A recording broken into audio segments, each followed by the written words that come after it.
You're watching ongoing coverage of Permanent TSB Ideal Home Show, coming to you live here from the RDS at the Simmons Court Pavilion, with lots of more people to meet between now and 5 o'clock this evening here on the programme. But we're going to go back out to Laura, who's at the Fairco stand.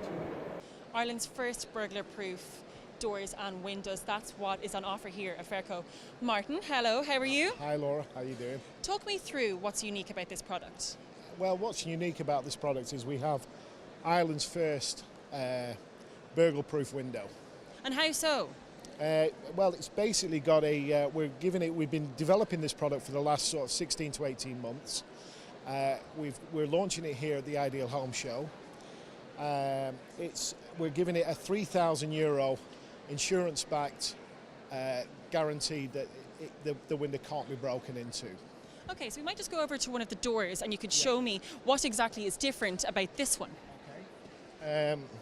Well, what we have here is we have a door, a French door, that basically what you have is you've got your locking system, you've got your hinge claws here and here.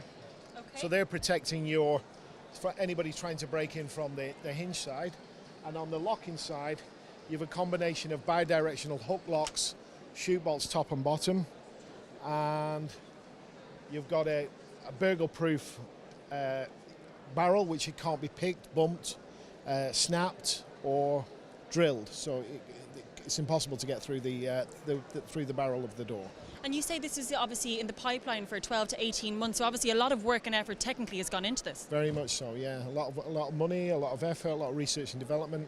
But listen, this is what people want, you know. Every person that's coming in, we've been in business a long time, and everybody that comes in, one of the key things with them is security. And they're looking for as much security as we can. It's past 23, so it's independently certified with past 23 and past 24. It's also got secure by design, which is a police preferred specification, recognised by forces throughout Europe as well as the guards here.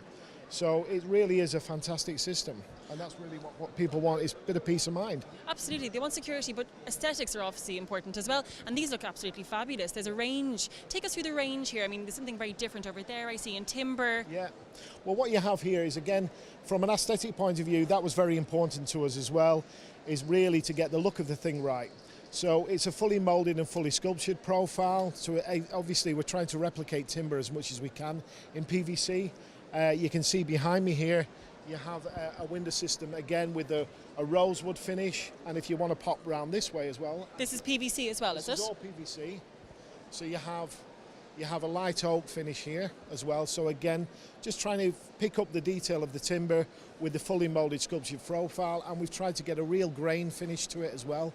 So you have the knot detail in the window again. So a lot of people are looking at that and they're coming up and they're actually having to touch it and feel it to see that it is, in fact, you know, they assume it is timber, so they have to. You absolutely would. You'd do a double take there, wouldn't you? Yeah, you would. Yeah, you really would. Do you want to take me around to one of the front doors I saw around the other side? It's timber, I believe, is it?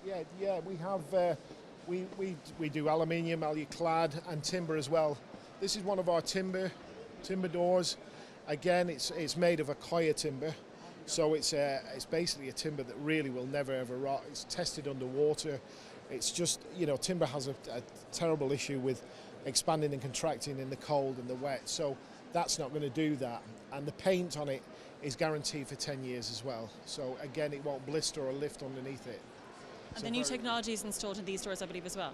No, this is the timber range. It's only on the PVC range, which is the 10-year guarantee. So it's a €3,000 insurance-backed guarantee. So first of all, you've got an immediate 24-hour call-out, because they're not going to break into it, but they're going to damage it beyond repair, because obviously, you know, they can't force the sash open or the sash away from the outer frame. So, but in trying to do that, they're going to damage the window. So first of all, we have a number that you can ring, and it's a 24-hour call out. They come out to you and they make your house safe and secure. Secondly, then we have up to €1,000 against your excess on your house, on your insurance. Thirdly, then we give you €1,000 towards the cost of replacing the product, which should cover it.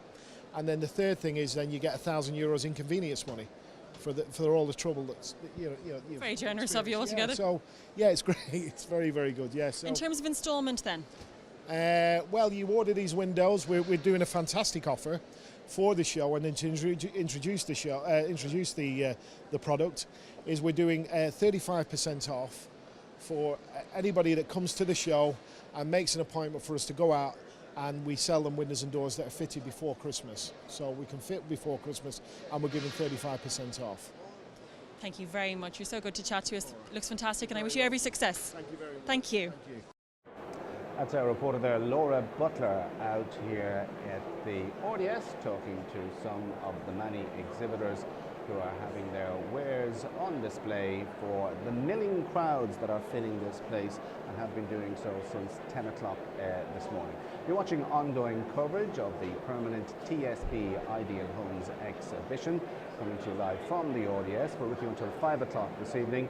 Lots more people to talk to. Of course, if you do live in a modern home and you're a busy individual and you've got some spare cash, coming home at 6 in the evening and having to maybe tidy the house or clean dishes or make beds or whatever are the normal chores involved in running a house may not be your cup of tea, but if you have a few quid to spare, well, there may be a company that can do all that hassle, if you like, that you don't want to face after a long day's work, and one such company is Hassle.com, and I'm joined by Penny Roberts.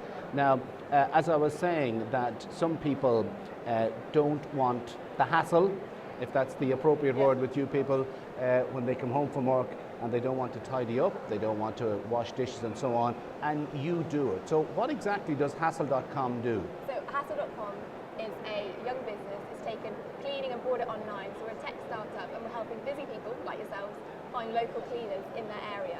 So we basically source and supply of cleaners. We vet and interview these guys. We know that they're experienced professionals, and through our site people can come on, put their postcode and put their cleaning requirements, and then we connect you with cleaners. So we show you the profile and reviews of cleaners in your area. You can say what you'd like to have cleaned and you send your request out to them, and the cleaner can say yes or no. Hopefully you make a match, a bit like Match.com, but for your home and cleaning, and we introduce you. So you're effectively providing maids, for the want of a better description, are you? So we're helping people find that local cleaner in the area. Like previously it was really difficult for people to find that service provider. You either went on Gumtree or word of mouth, and often there's that kind of uncertainty about who that person would be turning up at your front door. And what we've done is we've brought that offline market online, and we've created a market based on trust.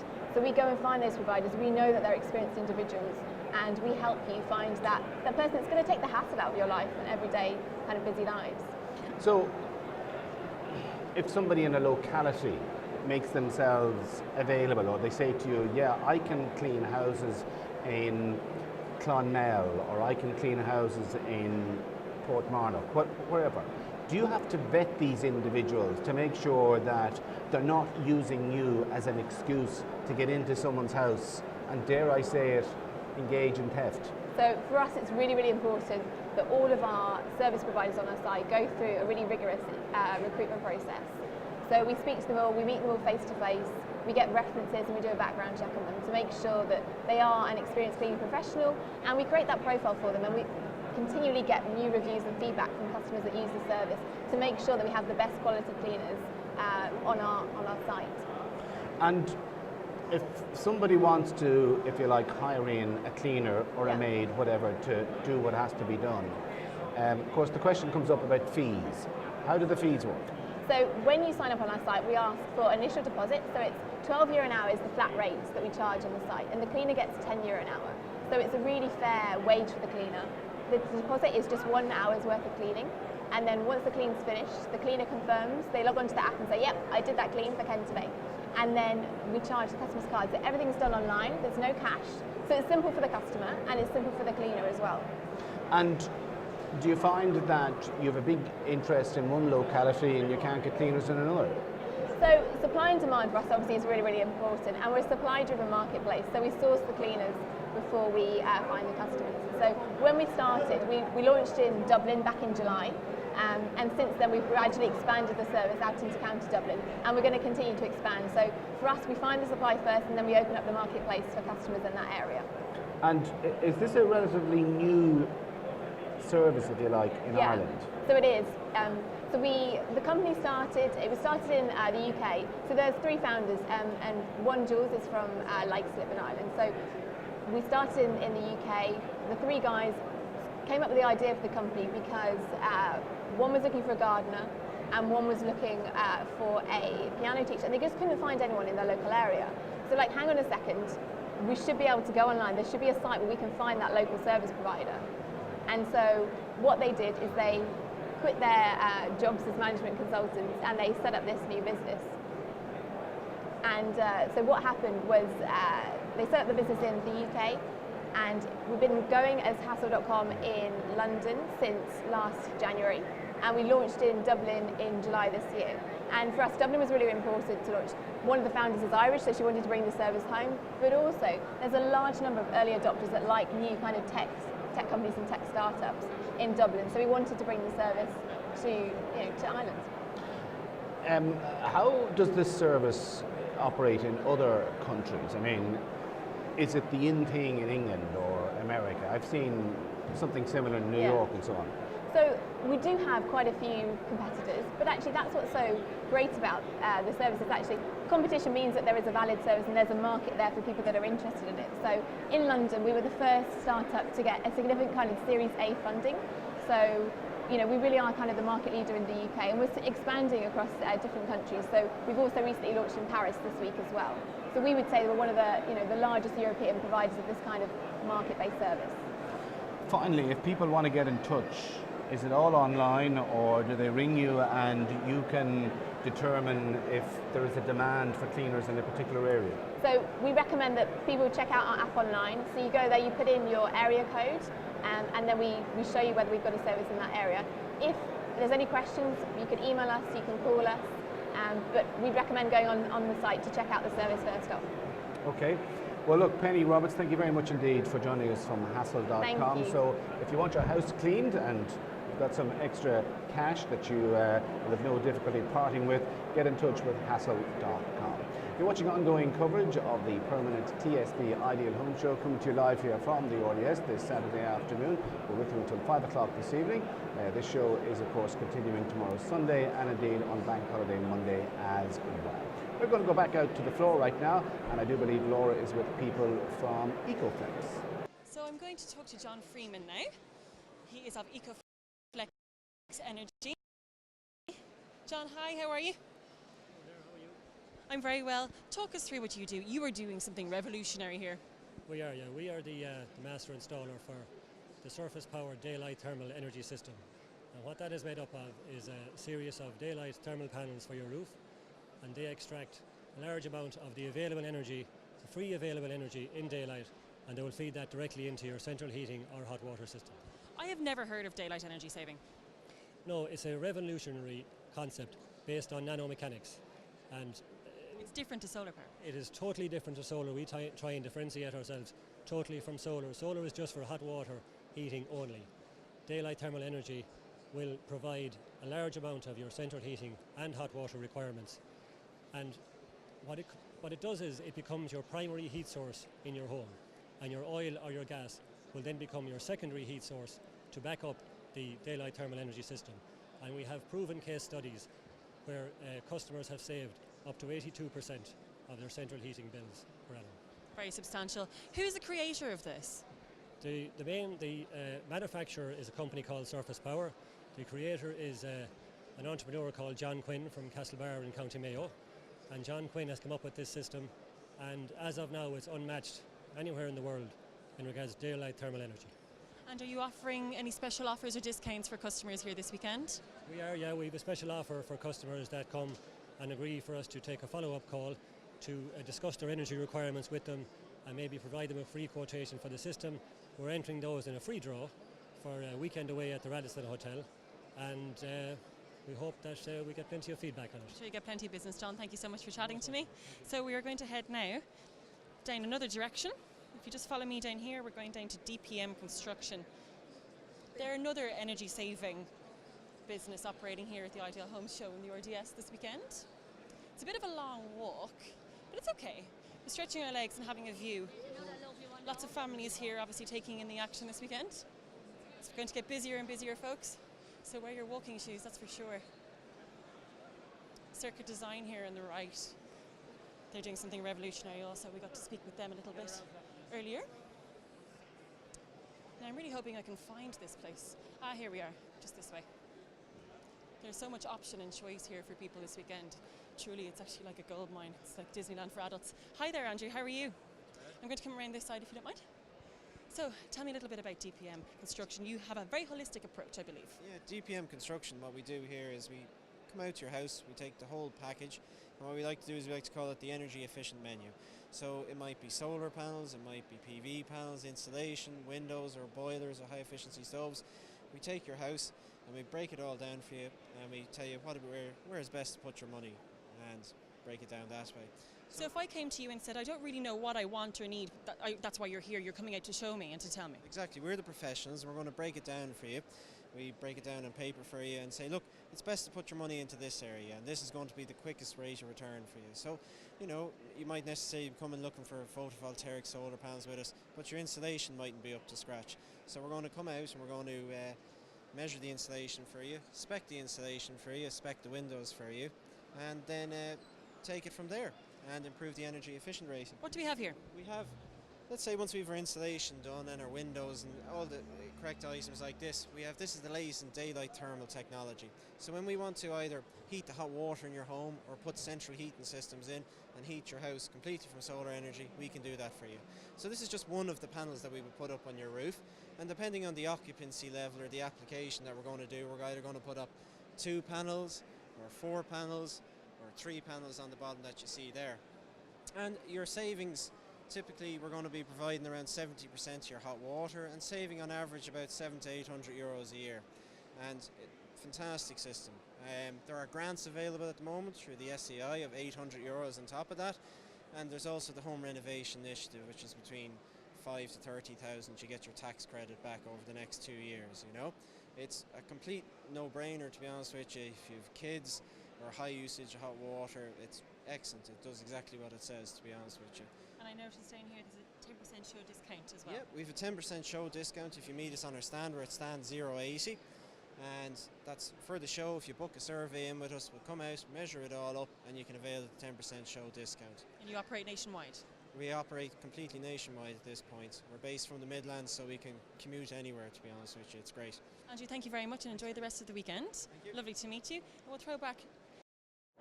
That's Laura Butler, our reporter there at the Energy Network stand here at the Permanent TSB Ideal Home Show. We're coming to you live from the RDS here in Dublin. There's something like 230 exhibitors here, so it takes a bit of work to put it all together. And the man responsible for it all is sitting here on my left-hand side. He comes from a very famous Irish family indeed.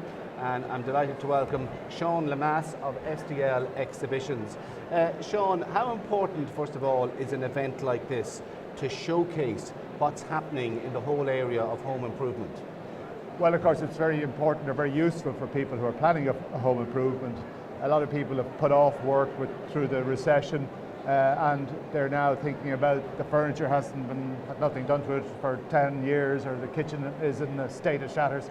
So they can come down here to the show and see a wide range of options from different suppliers, all competing for their business. So they can just check out the market, decide what way they're going, what's priority to them, or they can get advice about building an extension from the architects, or they can listen to advice about energy saving or interior design, depending on what it is their particular interest is.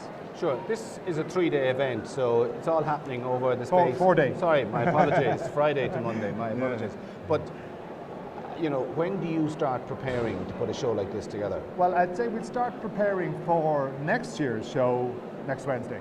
Right. We might take Tuesday off. Well, we'll have to get the show out of here, and then within the week we will be back out launching the 2 events for next year, the spring and the autumn Ideal Home Show. Right. And is it the same exhibitors all the time, or are you sort of doing the sales pitch at particular companies, trying to persuade them to come here and persuade them of the benefits of coming here? Well, of course, it's just like any medium or any media, from a trade magazine to a TV station. You've got to have your exhibitors who are, if you like, the advertising in the event. And then we put in the editorial with the seminars, the free advice, the demonstrations from Woody's DIY demos, the show house to give people inspiration and ideas for what they want to do. So you've got to combine the editorial and the advertising. And of course, like most commercial operations, we spend most of our time actually putting the show together by selling the stands to a balanced range of content. And have you noticed, Sean, that, you know, back in maybe 2009, 2010, it was difficult to get exhibitors to come into a show like this simply because they were financially stretched? Well, I mean, the whole market shrunk, and of course a lot of them aren't here anymore.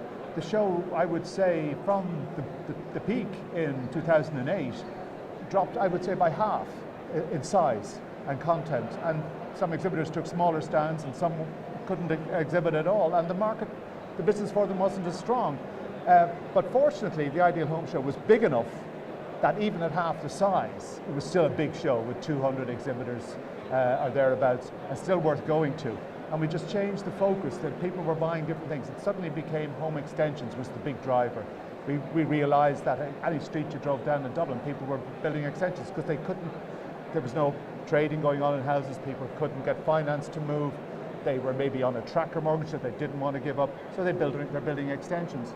And those homeowners are coming into this show with a budget, maybe 20, maybe 50, maybe 100,000 euro. They need kitchens and bathrooms and furniture and insulation and heating and all the things that are in the show here. So we just targeted it a little bit differently.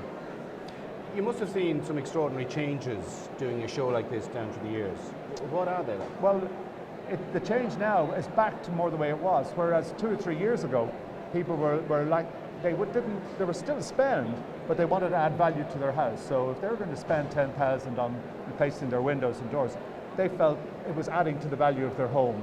They were spending less on furniture and kitchens and things that they could do with that wouldn't add value in the same way. But that's changed back now. The interior decor, there's many stands here that are really specialists in interior decor, on soft furnishings, and they may not add a lot of value to your house, but they're adding to your home, your comfort, your well-being, your lifestyle. People are back in that market now, as well as in full renovations and extensions and self-builds and moving home. Of course, originally it was people were moving homes. When you move house, you need new furniture, you need carpets, you need all that sort of thing. So it's coming back around full cycle again now.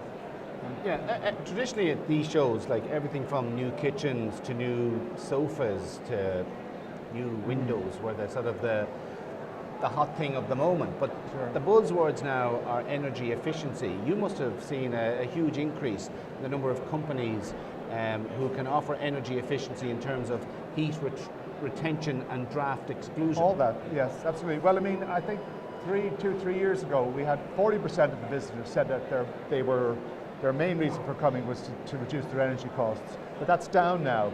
Now they're looking for more esoteric lifestyle, home improvement ideas, as well as the energy. I mean, there's still a lot of energy and insulation exhibitors here, from Waterford Stanley doing solid fuel with the support of Bord Namona to the spray foam installation people, to the doors and windows like vendor here that beside us who but you need, particularly too, if you're going to sell your home, you must now get a BER rating.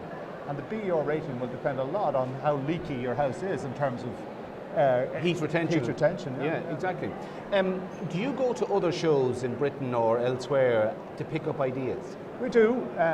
We would go to Grand Design in the UK and to the Ideal Home Show in the UK, and we would see what's going on there. In fact, they were here yesterday. The organisers from Grand Design and Ideal Home Show in the UK Media 10, who we know and have good relations with, they were here at our show and rated very highly. Right, and would they themselves be picking up ideas from you? I'm sure they do. But I suppose all these shows, they're all more or less selling the same stuff. Well, you know, but when you're an exhibition organizer, it's not just about what's on the stand. You've got to understand the marketing behind it. And we've built up the marketing campaign behind this show. We now have over 90,000 permission emails. So when we started the advertising for the show a few weeks ago, first thing we did was we sent out an email to our 90,000 previous registered visitors within 2 days, we had 26,000 people all registered for 2 tickets each for our ticket, our free and discount ticket offer. So at least a quarter of our visitors will come from one email because we've done the homework. Yeah. And we understand how important database marketing is as part of it. Yeah, let me ask you this question, and you'll see where I'm leading with this. The weekend that's in it, it's a bank holiday weekend in October. Mm-hmm. Is that determined by other factors, or is that your choice? And I asked that for a reason. Mm-hmm. Well, when we started running this show, which was actually 20 years ago this year, the October bank holiday had just been introduced. So suddenly there was a new long weekend in the year, and a weekend in which people didn't have a tradition of going away. And it's winter really. It's between back to school and Christmas. So from a budget point of view, we're over the back to school expense, and we haven't hit the Christmas. Yeah. And people are also getting their homes into shape for Christmas, because we all have visitors at Christmas and we're looking at our home. No, but the reason why I asked that question was I would have thought that if you were doing a show like this, sometime around Easter or May is an ideal time, because with long evenings, better weather, people are painting their houses, they're spring cleaning. Well, we now have a Spring Ideal Home Show. The last 4 or 5 years we've been running the show in April as well, and it's now rivaling the autumn one, which is the flagship, if you like. It's rivaling it in terms of size. It's a 3-day event because it's not a bank holiday. But some of the exhibitors are now asking us to open on Thursday rather than Friday and extend the number of days, which originally we ran it as 5 days, Thursday to bank holiday Monday. So we may well go back to that now that things are getting a bit stronger and the demand is there. Yeah. Based on your experience of doing shows in the past and the recession and so on, do you yourself sense, things are picking up? That, there's a new confidence about the place? We can all feel it, but I can give you the statistics. The Spring Ideal Home Show turnover was up 50% on the previous year. This show behind us here, Spring Show was smaller, so it was from a lower base. But this event here, over this date last year, is up 30%, which is excellent. It's significant growth. I mean, to see that in any area of businesses, you can feel it, but you can see the numbers too.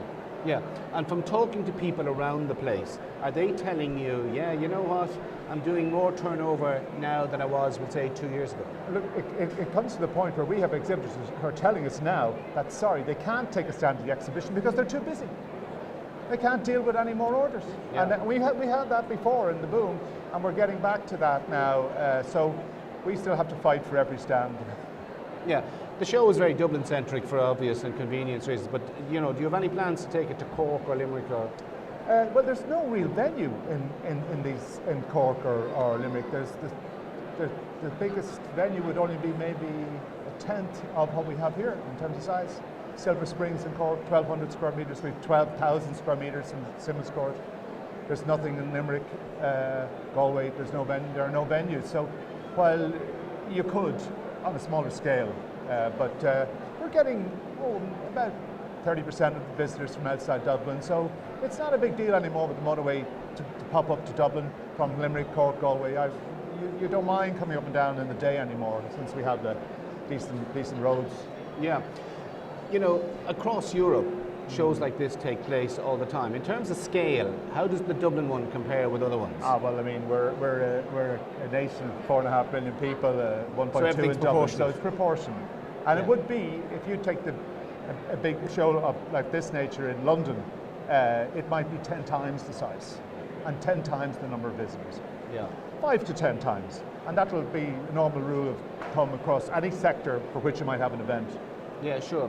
Have you reached a stage where people are queuing up to get in and you're having to say, well, look, we're a bit full, try us again next year? In terms of exhibitors or visitors, in terms of exhibitors, we've only a small amount of space that we didn't utilise this time. I'm sure we'll utilise it next year, and that'll be it. Then we'll have to manage that situation. In terms of the visitors, last year our different ticket offers overlapped on the Saturday to some extent, and we had too many people on the Saturday. We had 12,000 people through on the Saturday, and the traffic in the area, with other events going on in the RDS, the traffic came to a standstill around this whole part of Dublin. So we've managed that this year to try and move some of those ticket offers so that people can come on Monday when it won't be so busy, when there aren't as many events on in the RDS, and to try and if you like, manage the attendance more evenly over the 4 days. Next year, is it basically going to be the same exhibitors, or do you know at this stage how next year is shaping up? Well, we have many of our sponsors have already indicated that they would be back with us, and we have a new sponsor involved in Harvey Norman, who you know, one of the biggest retailers in the world, is going to sponsor the show house in the spring. We've DFS sponsoring the autumn here, as you know. We have Woodies have indicated their interest in returning, and Colour Trend Paints have said they definitely would want to continue with the Colour Trend Interior Design Forum, where we have 7 top Irish interior designers there just to show people their ideas on a room set and talk to them one-to-one, give them advice, answer questions, look at photographs, and put that editorial, as I was saying, into the event. Very good. Okay, Sean Lemass of SDL Exhibitions. I'm going to have to leave it there. The clock is beating us. That's Sean Lemass there of SDL Exhibitions. They are the chief organisers of the Ideal Homes exhibition here, brought to you by Permenant TSB.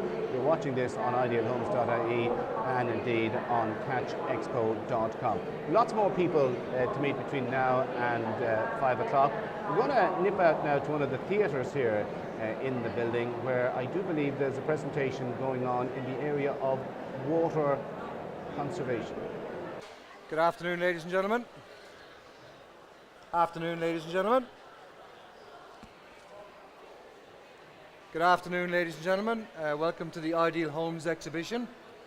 We're here today to have a brief discussion about water conservation and opportunities for saving water.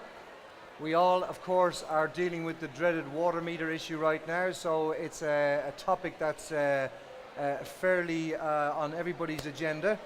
My name is Peter Vallely. I represent a company called Rainwater Station, and we offer consumers and householders an opportunity to install rainwater harvesting systems that can substitute your mains and can reduce quite radically the amount of water used in the same systems.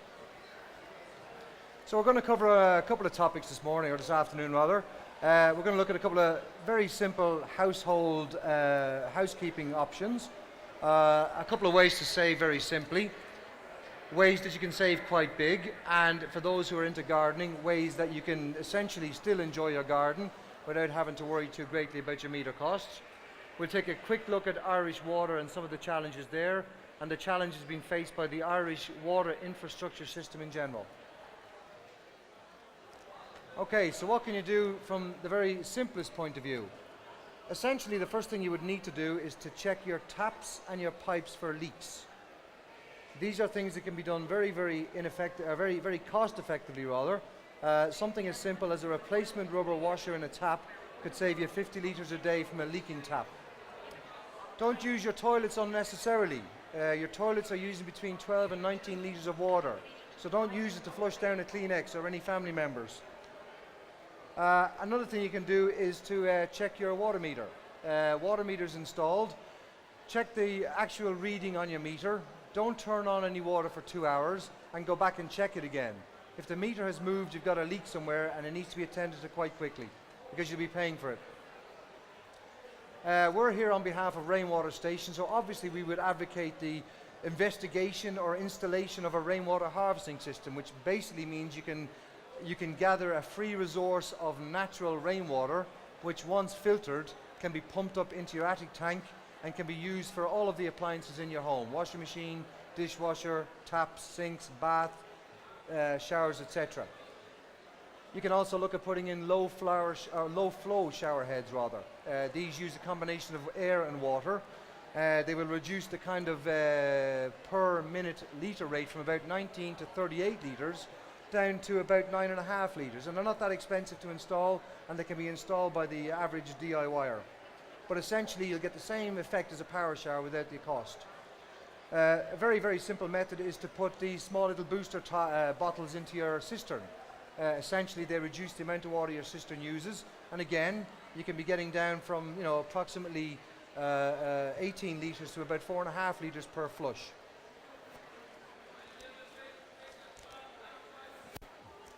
There are other simple steps you can use. Essentially, don't use your washing machine or dishwasher unless they're full. Washing machines are particularly heavy on water.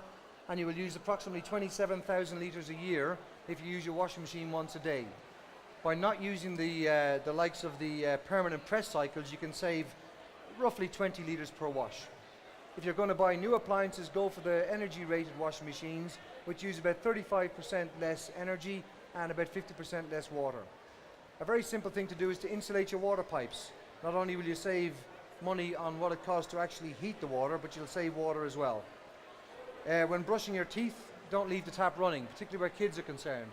4 or 5 minutes of running tap in a child's eyes means very little, but in the water meter environment we're moving into, it'll be quite costly. Fill up a glass, use that to rinse. And keep bottles of water in the fridge, so every time the kids come in for a drink, rather than turning on the tap, they use the bottled water that's in the fridge.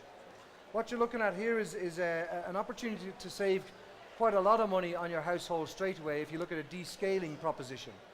What you have here is 2 heating elements. One of them is in an area with heavy limescale. And in Ireland that could be Wicklow, Kildare, Meath, not necessarily so much in Dublin, but certainly from Meath right across the west of Ireland, limescale is a particular problem. And what that basically means is that you're having to heat the limescale before the element gets to heat the water. So in addition to causing extra stress on the element and the need to replace it more often, you're using a damn sight more energy to heat the water than you necessarily need to. Limescale means that, and anybody living in Kildare or Meath will tell you, they change their kettles every few months, they're changing their shower elements, they're changing their heater elements, and they're changing washing machines and dishwashers far more regularly than anybody else is. Now, by descaling your property and installing a rainwater harvesting system, for argument's sake, you can radically reduce the cost of running these appliances. Gardening water, watering your gardening and looking after your garden, it's something that we've kind of taken for granted up to now. It's very therapeutic, it's a nice way to spend your time, and your garden looks good. But it's going to become something of a luxury because, again, unless you're going to put water butts at the bottom of your gutters, which is a very feasible thing to do for watering your garden, there are a number of other things we can do, which is effectively to put in drought-free lawns or basically plants that are happy to work with less water. Essentially the kind of plants we're talking about here, I have a note of it here, and I have to just check this myself. Put in perennial borders. They use less water, but they're also less likely to suffer from disease. They're local national plants and that sort of thing. Use mulching in your garden. If you put in organic matter as a mulch within the plant area, you essentially reduce the evaporation of water, and you allow the water that's in there to give longer lifetime to the plants. If you are using sprinklers, don't sprinkle the deck, the pathways, and the downpipes, but direct it into the grass. If you are watering your lawns, don't do it the whole time. A lawn will manage on about 1 inch of water per week in normal conditions. But if you are going to water it, give it a good dousing once per week, down to about 3 inches. That way you get down into the root network, you're not losing too much in evaporation. When you're washing your car, an average car wash can use 560 litres. So if you are washing your car, use a bucket of soapy water and just use the hose to rinse it off. And use one of those sprinkler type hoses as well. So if we take a look at what the average family is actually likely to use, okay, and these are figures that we've worked at and we've looked at, but they're also figures that are widely available online. We're going to get an allowance of 30,000 litres, and if you've under 18s, you're going to get an allowance of 21,000 litres per child. Sounds like quite a lot of water. Except for the fact that your washing machine, if you use it once a day, uses 27,000 litres. They're very, very heavy on water. A power shower will use 16 litres per minute on average. So an average 6-minute shower with 4 adults in the house, you can be talking about 140,000 litres of water per year. And that's before you consider the cost of those showers. Guys with haircuts like mine, not such a big deal, but ladies with nice hair, it's going to take a bit longer than 6 minutes, so take that into consideration as well. Dishwasher is not as bad as you might think because it washes, rinses using the same water. The bath uses about 25,000 litres a year. And we talked about the toilets earlier. But in essence, you've got 253,000 litres would not be beyond the realms of possibility for an average family of 4. It sounds like a colossal amount of water, but it's actually, it's very, very usable. Money Guide Ireland have published some figures around this as well. This is an independent group. And what they've determined is that if a family of 4 uses about 129,000, they're considered low usage. They can expect to pay an average of €486 per year for their water charges. If you move that up forward to a high usage family, which they consider 202,000, based on our own calculations, that's closer to 250,000. But there's 841 euros is likely to be your average water charges. Now we've done a lot of kind of research and digging around about this thing. This whole 200 and 300 euro stuff for water charges, I think we can all agree that based on the past here, this is to really just get us all to accept what's going on. But the reality is going to be far different. Nobody's going to be paying 200 or 300 euros a year. Perhaps they will this year and perhaps in 2015 while they get their show on the road. But after 2016, these are the kind of numbers that will not be unreasonable to expect. And part of the reason for the necessity to charge these kind of levels is that there's a 10 billion euro upgrade required to bring Irish Water's network or our infrastructure up to a first world standard. And this is an Oireachtas committee report that was determined by Irish Water. The infrastructure as it stands at the moment is not fit for purpose. We're losing 40% of the water that's actually being treated is getting lost through leaky pipes. Added to that is the 25% of the waste treatment plants that are not meeting EU standards, and the fact that the existing water treatment plants are being asked to perform beyond their engineered capacity. So when they talk about a 40% design capacity overstretch, it's like filling a transit van with 40% more weight than it was designed to carry and tearing it up and down the country roads day and night and expecting the gearbox to work, the wheels not to fall off the damn thing, the engine not to give trouble. That's what we're asking of the water system here at the moment. And of course you've got people out in the west of Ireland who are in a much worse position to us because essentially they're being asked to pay for something that's not fit for consumption. 19,000 of them are on boil water notice because the water is just not fit for human consumption. But let's assume for a minute that we all get on board with the idea that we're going to be paying for water and they're going to use all of this investment to upgrade our infrastructure. One of the things that is proposed is to divert the Shannon up to Dublin here to facilitate the requirements of the Dublin area. That programme has started already, started in January of this year. That's on the way. And despite the objections of the good people of Clare, Tipperary and Galway, we are going to be using Shannon water in the near future. These are some of the proposed upgrade works. I won't go through them all, but as you can see there, these are the kind of numbers that are involved. But one that really jumped out at us was the water meter installation. The estimate originally was 500 million for the water meter installation charges. That has now gone up to 1.5 billion. So this was the first project that Irish Water and the associated bodies were responsible for, and they're already 3 times over what they estimated. It's not fair to assume that if they're going to say, well, it's going to be 250 euros a year for your water, if they get that wrong by a 3-fold calculation, there you're getting close to your 750 again. Essentially, I think we all know who's going to pay for all of this. We did a quick calculation on the figures here, and if we consider that the planned upgrade of 10 billion is due to kick off at 2016 with proposed conclusion in 2022. That's essentially 7 years, 6 or 7 years to upgrade the system. They need 10 billion over 7 years. There's 1.8 million householders technically that will pay for this. If you take that calculation, 10 billion divided by 1.8 million, we came up with a figure of 793 euros. There's that elusive 700 odd figure pops up again and again and again. So they may decide, well, okay, the Irish people have decided enough is enough, we're not paying for water, so let's privatise it. Well, if they privatise it, we're going to follow the UK model. And what they basically experienced was 50% increases in their water charges in the first 4 years, followed by now 1 in 5 British families being behind with their water bills. So it's essentially not good news. Those of us that are a little bit more resourceful might be able to get around these problems, but the vast majority of us are going to be relying on the infrastructure. And that's part of the reason myself and my colleague Kieran decided to look at rainwater harvesting as a viable proposition. This is one of the very, very rare countries in Europe where rainwater is absolutely plentiful and it's clean. By comparison to the rainwater that falls in most of Europe, our rainwater is very, very clean. We've plenty of it, so we're not going to worry about running out of it. It's lime-free, it's soft, it's pure, and in addition to basically collecting rainwater, the fact that it's not going in through your meter means that the people that are looking to charge you don't have any idea about how much you've collected in your rainwater harvesting system. They're basing the waste charges on what comes into your house. So if it doesn't come in, they can't charge you for taking it out.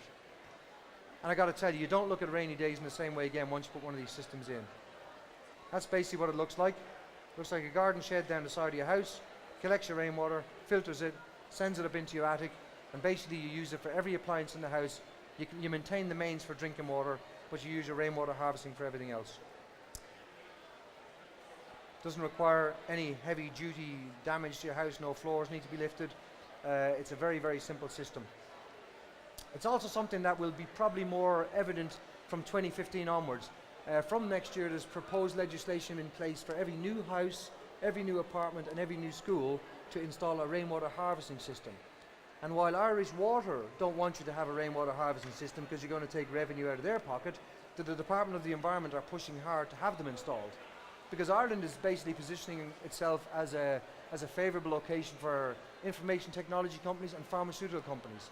And those industries which do create employment and do add to our GDP, they're essentially needing a very, very stable, reliable, secure source of water.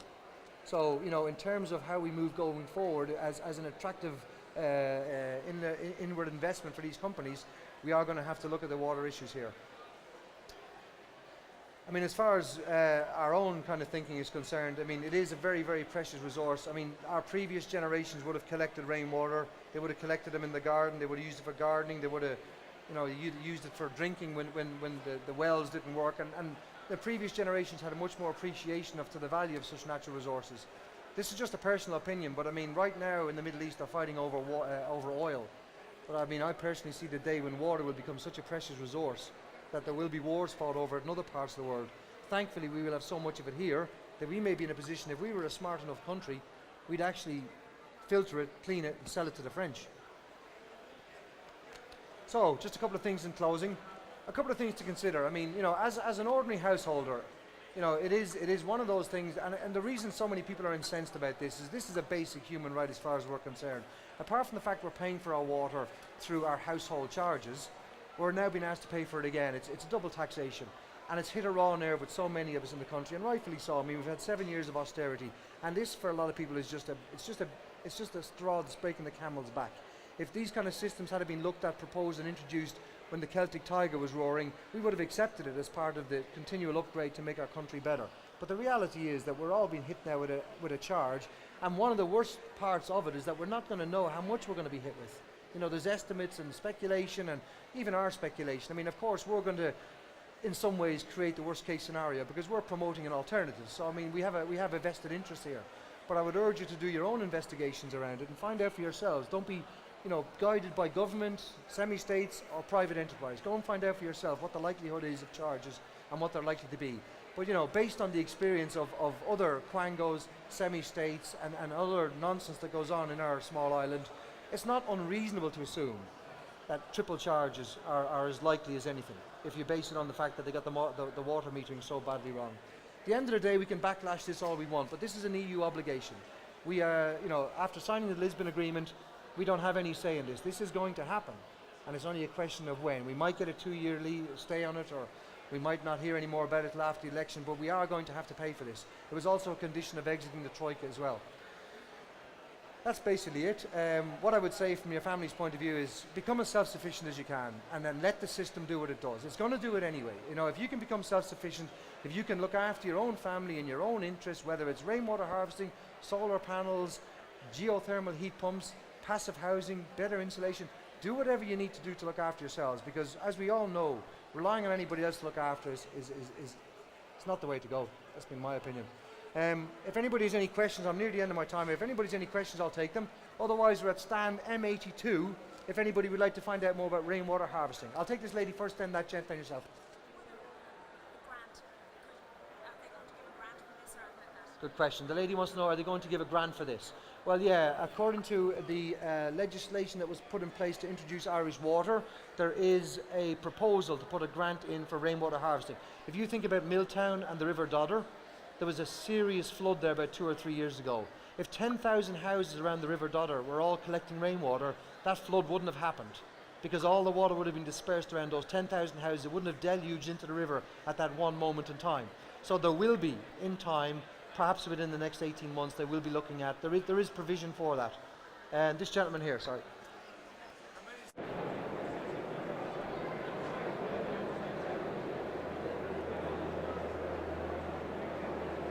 There you go, just some of the sights and sounds here from the Permanent TSB Ideal Home Show takes here at the RDS.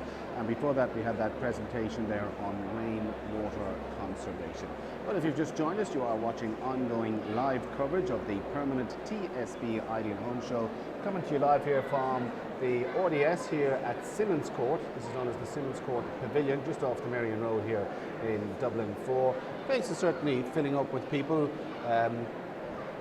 people walking around to the various stands and so on, getting information and advice about their own particular respective homes and any plans they have to either buy a house or renovate a house or move into a house, and of course everything being done relative to each individual's budget and so on. We have lots of more people to meet now between 5 o'clock this evening, between now and then, and of course this show is on again tomorrow and indeed the bank holiday Monday. But we're going to go back out onto the floor right now, and I do believe Laura is speaking to some people at the Mojo Nails stand. So after looking at kitchens, after sitting on sofas, checking out hot tubs, and even sitting on a massage chair, I'm now going to get my nails done and check out some real beauty products, which I'm very looking forward to. So, Shelley, hello, how are you from Mojo Nails? I'm good, thank you. You were going to show me some nail art and actually do some on me, which is lovely. So what do we have here? Talk me through. We've got a range of different patterns. You can do small patterns, full nail patterns, tips, whatever. Perfect, I'll go for the pinky, please. Okay, so a small flower. Each pattern that you do, it's exactly the same method, and it works in 3 very, very simple steps. So all you have to do is this. You take your nail polish and... Do you put it over any nail polish? Does it have to be gel, shellac, just plain old varnish? It can go on top of any type of polish, on top of shellac, on top of gels, on top of acrylics, yeah, so any polish. And this is what you do. So you take your polish, just move your hand slightly. It just goes on top of the pattern. Is it like a little tattoo transfer when you were a kid? Yeah, it works, yeah, exactly. It's like, it works on a stencil. So you scrape off the excess, stamp it, and then you take your nail, 1, 2, 3, and this is dry. That's gorgeous. It's so dainty. I can touch it already, can I? Oh, that's fab. Where can you get these products? You can get them at different exhibitions. We also sell them in Phoenix, in John Lewis, also in Hamleys in London as well, so different department stores. And what about for Irish customers? Is there a website they can go to? We have our Moju website, yeah. Which is moju.com? moju.co.uk, yes. Yes. Once you've done just the one thing that you need to do on top of your pattern, just seal it with a layer of top coat. Any layer of top coat. It can be Rimmel, MAC, anything. Any top coat, and the polish that you use to do it is any oil-based polish, so Jessica, SC, OPI, Barry M, any oil-based. I will be back to you later when we're finished filming, and I'll get the rest of my nails done. Shelley, thank you very much. Now we're just going to nip over here, and Lucy is going to have a quick chat with me from Benefit Makeup. I'm getting it all in now, lads. So Lucy, hi, how are you? Good, really good. How are you? You're going to talk me through some products now. So what are we starting with? So I'm going to start off with Professional. So this is our primer. So loads of people have heard of this primer. It's for any open pores or fine lines. It's basically for anyone who wants to keep their makeup on longer and make it really, really smooth. So we love it here at Benefit. So I'll be putting that on in the morning. Yeah, so it locks everything on all day. So we love it. Then what's the consistency in that? So it's like a balm. So if you just try it a little bit there. Try a little bit here. So you can just rub it in. So it's clear as it goes on. So any skin tone. Oh, there's a real silky finish off that. It's like silicone based as well, so it takes away any excess oil. Lovely. And what else are you showing me? So then we have the Dairy Mascara. So this is our best selling mascara. We sell one in the whole world. It's sell one every 10 seconds. Yeah, really, really amazing. It's water resistant as well, and it's a gel formula. And how much is this? This is €26, and then at the show you get 10% off today, so really, really good. So you put it on this way, wiggle it around, and then we have spikes on the end as well, so it's going to pick at every single lash, and it's really glossy effect, so we love this mascara. So you don't have to be too delicate with it, in other words? No. I actually spend most of the time putting mascara on. It's like, people go kind of brush past it really quickly, but I think if you spend more time on your mascara, you get a way better effect. Can you put on a couple of layers? Yeah, of course. It doesn't clump or anything? No, it's non-clump formula, so it's really, really nice. Brilliant. What's next? And then I'm going to show you, this is my favourite product. So this is our new They're Real Push-Up Liner. So this one here is the first ever gel in a pen. So one click, and then we have an AccuFlex tip as well. So it's first ever gel in a pen, and it's a matte finish and waterproof as well, so it will not budge. We made this so any girl can use eyeliner, Absolutely everybody. Any girl who's broken up with and cries her heart out, it's not going to come off. And it's easy to do the flick as well. So if you want to be a girl who wants to go out at night and get that little flick, this will make it so easy. It's goof proof. Okay? So any kind of eye shape, anything, we can put this on. Does it come in a range of colours or sparkles? No, just black, just black. So that's part of our Their Real family, so everything just comes in black. Perfect. Listen, thank you very much, Lucy. Enjoy the rest of your weekend. Thank you. And next. That's our reporter there, Laura Butler there at Mojo Nails. You're watching our ongoing live coverage of the Permanent TSB Ideal Home Show, coming to you live from the Simmons Court Pavilion here at the Royal Dublin Society here in Dublin 4. This show continues until tea time this evening. It's on again tomorrow and again on Monday. So if you're in the business of buying a house, moving into a house, or building a house, or even renovating a house, this is certainly the place for you. Okay, we're going to go back out on the floor, and I do believe Laura's now talking to people at the Des Kelly stand. I'm here now with Des Kelly Interiors, and he's about to give me a very interesting demo. What have we got going on? This is carpet that's bleach cleanable. We just demonstrated here. We pour some red wine on it. Splash a drop on it there now. And this is the carpet itself. It's also highly stain resistant. Just take off some of the heavy moisture off it there. Just take it out of it.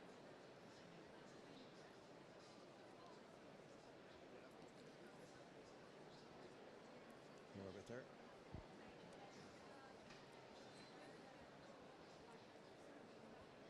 Now this is bleach. It's ordinary Domestos mixed 3:1. Spray it on there.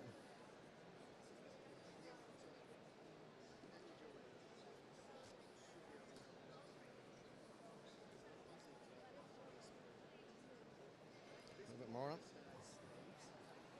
The carpet is totally impervious to it. There's no effect on the carpet whatsoever. It's vanishing before my eyes. Vanishing before your eyes, yeah. And that's it. You just get a cloth. What are the elements in this to make it this different? Propylene fibre. The colour is totally locked into it at manufacture, so it's UV won't affect it. You can take coffee, tea, red wine, makeup out of it. And it's still soft and comfortable for my feet? Absolutely. So it's not just carpets that you do, obviously there's floors, furniture. Full range of wood floors, bedding, sofas, three-piece suites. You name it, you do the works. How long have you guys been in business for? The last 40 years. So you know your stuff? We do indeed, yes. And what are you offering people coming to the Ideal Home Show this weekend? Well, we have special offers on all the carpets here, stairs and landings at special prices, 10% off wood floors on stairs. And what else? That's about it, I suppose.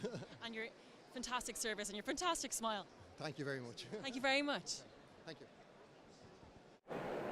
That's Laura Butler there at the Des Kelly Interior stand here at the Permanent TSB Ideal Home Show. Well, just looking around, the crowds are certainly milling around, proving a very popular attraction, this event with the public, and of course it's on again tomorrow and Monday as well. We have lots more people to talk to between now and 5 o'clock this evening. I'm going to go back out on the floor right now, and I do believe Laura is now at the Bebo stand. Revolutionising the way we drink water is Bebo Ireland, and I'm here with Emer. You're going to give me a demo as to what you guys do. Absolutely. This is our Bebo machine, which will give you instant, straight away hot boiling water, and it also gives you this straight away chilled, filtered cold water as well. So it's instant and it's filtered, so it's like an electric shower, only use what it's supposed to use. It's also UV flashed, which kills all contamination and stuff like that that's actually in the water. Your electricity bills, your kettle is costing you between 10 and 20 cents every time you boil it. Every time I want tea? Yeah. Okay, so that's at 3,000 watts, okay? So as I said, it's like electric shower, only use what it's supposed to use. I'll give you a demonstration there. Also, when it's not being used, it goes into sleep mode, so it's saving all the energy. So we just have this little guy here, and suck it out. This is your hot boiling water for your tea and your coffee. And then on the other side here, we've got your chilled, filtered cold water as well. Does it work by motion detector? You can just put the cup in there and walk away, or do you need to turn it off yourself? What actually happens is you can actually set it to cup size. There's also an ambient button here. So basically you're controlling it, right? So once you put it on there, right, you have to press the button to start it, and then you have to press it to stop it again, so you're controlling how much you actually use with the actual machine itself. Colours, what colours do they come in? Colours, we have everything to go with your kitchen. We've got the yellow, there's the cherry red, and this is the dark red here, orange, lime green, the blue. The ones that aren't on here, we have also purple. We've got the cream one here, and we've also got black then as well to go with that. And is there anything you're offering the Ideal Home Show visitors this weekend? Well, special offer is €595 today, and that's for the domestic use. So this is the domestic one that we're actually promoting today, you know. So can you cook with the domestic one? Can you cook with this? As in cook soft? If you want to make pasta, or you know, you can use it that way. Absolutely. If you want to have a look here, right? You can take this out. This drip tray here. Yes, yeah. This actual drip tray comes out, so you can actually fit your kettle, bottles. You can fit a jug underneath here. You can fit a pot, a Tupperware, whatever you want, and fill up and use as much as you want. And then it just clicks back into place. Then again, something like this. It never works when you want it to. So there you go. Emer, thank you very much. Enjoy the rest of your weekend. You're welcome. Thank you. There you go, that was Laura at the Bebo stand here at the Permanent TSB Ideal Homes Show. Now, earlier on, we spoke to Gavin Duffy of Dragon's Den fame, and Gavin was talking about one particular stand that's here called the Business Action Group. And he was explaining that the Business Action Group works on the premise that it's made up of, in some cases, one-person businesses, one-person operations, but for them, taking out an entire stand here might be a little bit prohibitive because of the cost. So what a lot of these smaller operations have done is they've all clubbed together, if you like, chipped in a few quid, and collectively they have taken out a stand here at the Ideal Home Show. So we're going to go out live to the Business Action Group, and Laura Butler is talking to some of the members. So Kenneth Green from KT Metal Design, how are you? I'm fine, thank you. And yourself? I'm very well. Talk me through what you've got here in the stands. Beautiful displays here before me, if the camera can pick it up. Well, this is all our handcrafted metal art. I call it functional sculpture. Let's get right in here and have a look, and you can get up close here and show me. It's just an ordinary serving bowl, hand-painted glass, and the bottom is a piece of mild steel sculpted to form a branch of a tree. Absolutely beautiful. So when the bowl's not there, the branch is. It's still a piece of artwork, isn't it? Piece of artwork on its own, functional sculpture. So are these something that would be very good and very unique for presents? You know, wedding gifts perhaps, Christmas presents, birthday presents? Exactly. And wedding gifts, anniversaries. We do flowers for Valentine's Day. I love this. Can I pick this one up? Of course you can. Yeah, that's fabulous. It's very intricate and ornate, isn't it? Yeah, it's all mild steel. Where do you work at? Where do you work from? I work from at home in Leixlip in County Kildare. And how did the company start? Was it just a hobby, something you had an interest in initially? Well, initially I was a metal fabricator for 15, 30 years ago, and having been made redundant from a multinational, I had to turn my hand back to this skill because at my age it's very hard to find work. So I decided to set up my own company, and here I am today, struggling, but otherwise fine. I love it. And you obviously, you really enjoy it. I love it. Yeah. Can I have a look at some of these as well? I really like these. This is metal art again, wall art with copper flowers or copper boards, and a little tea light. How long would it take to do something like this? To make that, probably 5-6 hours. And would you have many orders, or how does business come about? Are you selling anywhere? We have a website, and we're on Facebook, on Twitter, we're on LinkedIn, and most of our stuff does come through Facebook, I have to say. Yeah, social media is fantastic these days. What's the website address? It's ktmetaldesign.com. And can we have a look at this guitar very quickly? Wall-mounted guitar for €150. Very good value. Now, it's very good value, isn't it? It's all handmade. It's at least 18 hours work on that. 18 hours. Goodness. It's all hand formed. There's no machines used whatsoever. And I just weld it in and get a powder coat. Do you use microscopes or something, or how do you get in and do the kind of nitty-gritty part of it? Just pure eyesight. Like I won't play now, admittedly, but... Actually, we'll give it a go and we'll start a bit of a session, will we? Bit of a sing-song. Where's my steward place up there? It's fabulous. And what would be the most popular thing that people would be coming to you looking for? It's actually behind you. It's behind me. The fiddle, right. This would, do you know what? This would actually be perfect if you had, you know, friends from abroad, from America, from, you know, a real touristy thing, isn't it? But there's one of them in Afghanistan, You're joking. honestly. So they came over and just came to you and said, Sent it to his girlfriend who was in the army. fantastic. What was the reaction? Absolutely delighted. It is. It's a beautiful piece of artwork, isn't it? Yes, I'm delighted with it, I have to tell you. And is this your favourite item? To make, yes. To make. It's very satisfying to make that, yeah. And what's this? That's is very delicate. pure gut. Bought from the finest fish and tackle stores in Ireland. And it's all Irish product, is it? It's all Irish product, yeah. It's absolutely fantastic. Kenneth, really appreciate you chatting to me. Lovely meeting you. Lovely meeting you. I'll pop around to you later on and have a look for my Christmas wish list. Right, we're just going to go over here to Ray and the team. Hello, how are you? Not too bad, and yourself? I'm very well. So talk me through what we're looking at here. This is gifts for children, something a little bit unique. So if you're looking for a Santa present, Christmas gift, family gift, anything at all like that. Yeah, these are 3D lights. The effect they give is that the head is coming out through the wall. So on the turtles, we have the turtle head coming out through the wall. The football, they're easy to install. The football up there on the wall is fantastic. The camera wants to pick that up. Yeah, there's no wording on them. They're battery operated, and the sticker comes with them. So you just mount it onto the sticker, and it gives that effect of coming through the wall. There's an on-off switch on them as well. So they're energy efficient. They're LEDs, so they don't really. Energy efficient is something we want to hear about this weekend, yeah, definitely. Absolutely. I mean, you don't have to leave on an extra light in the bedroom for a child. They give up enough light for the parent to go in and see if the child is all right, and for the child to find his way out of the room without turning on an extra light in the house. So, you know, in that respect, they're safe as well for kids. There's no real age bracket then either. They can be for any child. No, we've actually they go to adults as well. We've actually the cars. We've sold 3 of them into a garage who's put his name on the registration plate. Customised. Yeah, exactly. So he has Anthony Redden Motors on 3 cars in his garage. So, you know, everybody, they seem to appeal to everybody. Car enthusiasts, football enthusiasts, the butterflies for the girls. You know, so it covers a broad range of people. You know. And tell me, how do these market? I mean, what would be the price point?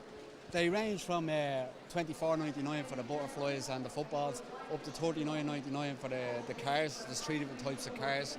There's the blue, which is the classic car. There's the yellow, which is a muscle car, and there's a red Ferrari sports car. We also have coming in the middle of November the Marvel Heroes, which includes Spider-Man and Iron Man. Just in time for Santa Claus? Just in time for Santa Claus, yeah. They're a perfect gift. They're something different, unusual as well. And they add a talking point to a bedroom when you walk in and see this head coming out through your bedroom wall. You know, it's wow. A bit of a fright. Exactly, yeah. Okay, so tell me, for those of us who are watching at home over the live stream broadcast, if they can't get here over the weekend and they want to get their hands on one of these for their children, nieces, nephews, anything at all like that, how do they go about doing that? Simple. They order online. Show that up to the camera. That's Total Gifts with a Z, and they're all available online. So they can order them and we deliver them anywhere in Ireland. And how long would delivery take? Delivery takes about 10 days from the time of order, and the price on the screen is what you pay. That's including delivery. Oh, that's very good. And anywhere nationwide? Anywhere nationwide, anywhere around Ireland. TotalGifts.com. So I see cars, I see footballs, I see Ninja Turtles and all of that. For the girls, you also have something very cool for the girls, and it's in a frame. You might just show me that. This is for any One Direction fans out there. I know I've got young cousins who absolutely are obsessed with them. We do all the personalised stuff as well. So we do One Direction personalised newspapers. We do Manchester United, Liverpool. You know, we do the Manchester United mugs and dressing rooms, and the same with the One Direction. You know, so we cater for everybody. You know, we can put your name on a One Direction mug. We can put you on the front of the One Direction magazine cover, or we can put you in the One Direction newspaper and make the whole article all about you. Fantastic, I like the sound of that. What if I had a picture myself of myself and my boyfriend, or myself and my dogs, and I wanted to get that on a gift? How could I go about doing that? Send us on the email with the picture attached, and we can put that into the One Direction magazine, or we can put your picture on the front of the One Direction newspaper as well. So it really does personalise that bit more. Great. Thank you very much, Ray. You're more than welcome. Enjoy the rest of your weekend. We're going to move up this way now. Hi there, how are you? We're with Book Splits now. Yes. Now, tell us about your service and what you're offering here today. Basically, Book Splits, it's a simple solution to the heavy school bag problem. It's very simple. You literally take your school book and you split it in half. Oh, that's fantastic! There's a way of splitting a school book, particularly a secondary school book. It's based on how school books are bound, which is in little sections of pages, little signatures. And if you split between those, the book will stay intact, it won't fall apart. And then you take your book, and then you take these specially designed covers, and you literally, they're self-adhesive, transparent and rigid, and you literally stick that on. So you can do it all at home? You can do it all at home. It's a DIY. and you stick that on and you apply that and you trim it to size. One size fits all. And then you take the next part and you do exactly the same on the back, but you have a flexible part that wraps around the spine. And again, you trim it to size. So you end up with a school book that's like that in 2 halves. It's not damaged. There is a rebinding strip that you can use to put both parts back together again if you wish. But it basically gives the students the option of just leaving half at home and just taking the half that they need to school with them. This is so practical because I remember when I was in school and even in college as well, you're lugging around. Literally, it feels like you're going to the gym and you're carrying weights in your bag. They're so unbelievably heavy, and the books are always getting thicker and thicker at once. This one is great too. This is a good example because it's a longer, thicker book. This is a bigger book. A lot of school books, particularly for the junior cert cycle, they're actually 3-year books. So there's 3 years a book. A student does not need to carry a 3-year book every day for 3 years. So it's very easy for teachers to say, leave this half at home for a term or for a year, and then the student just carries this half. But if they're not sure which half the teacher is going to use or the teacher skips around, what I suggest is take both parts to class with them, but only take home the half that they need for homework in the night. So they're only walking home with half and walking back with. Leave the other one in your basket under your desk or in your locker or whatever. So it's very simple, it's very practical, and I mean, you end up, instead of carrying that big heavy bag. That was me, by the way. If the camera can pan in on that was my bag. My life was in my bag, still is. I know, I mean, a lot of students are carrying, that is a typical bag, it's 15 kilos. A student shouldn't carry more than 10% of their body weight, and an average 12-year-old is about 40 to 50 kilos, so they should be carrying 4 or 5 kilos, which a school book weighs on average 1 kilo. So that's 4 or 5 books. So as you know, they have 11 and 12 subjects in 1st to 3rd year. So they're carrying, anything up to 15 or 20 kilos, which is really damaging. As a parent as well, that's guaranteed just to put your mind at ease, isn't it? Knowing that your child is walking around in there, because eventually it would probably lead to back problems. Yeah, absolutely. I know lots of people whose children are already suffering from back problems, and I suppose that's what prompted this. I'm a mother of 4 children, so I've been giving out about this for years, and for years I've actually been saying to my children, I'm going to cut those stupid books in half, and then I eventually did it. And it's basically, it's based on how school books are bound, which is in these little sections, little signatures, so you're able to split the book without actually damaging it or without it falling apart because of the way it's bound. So as I say, it's very simple, it's very practical, it's an instant solution.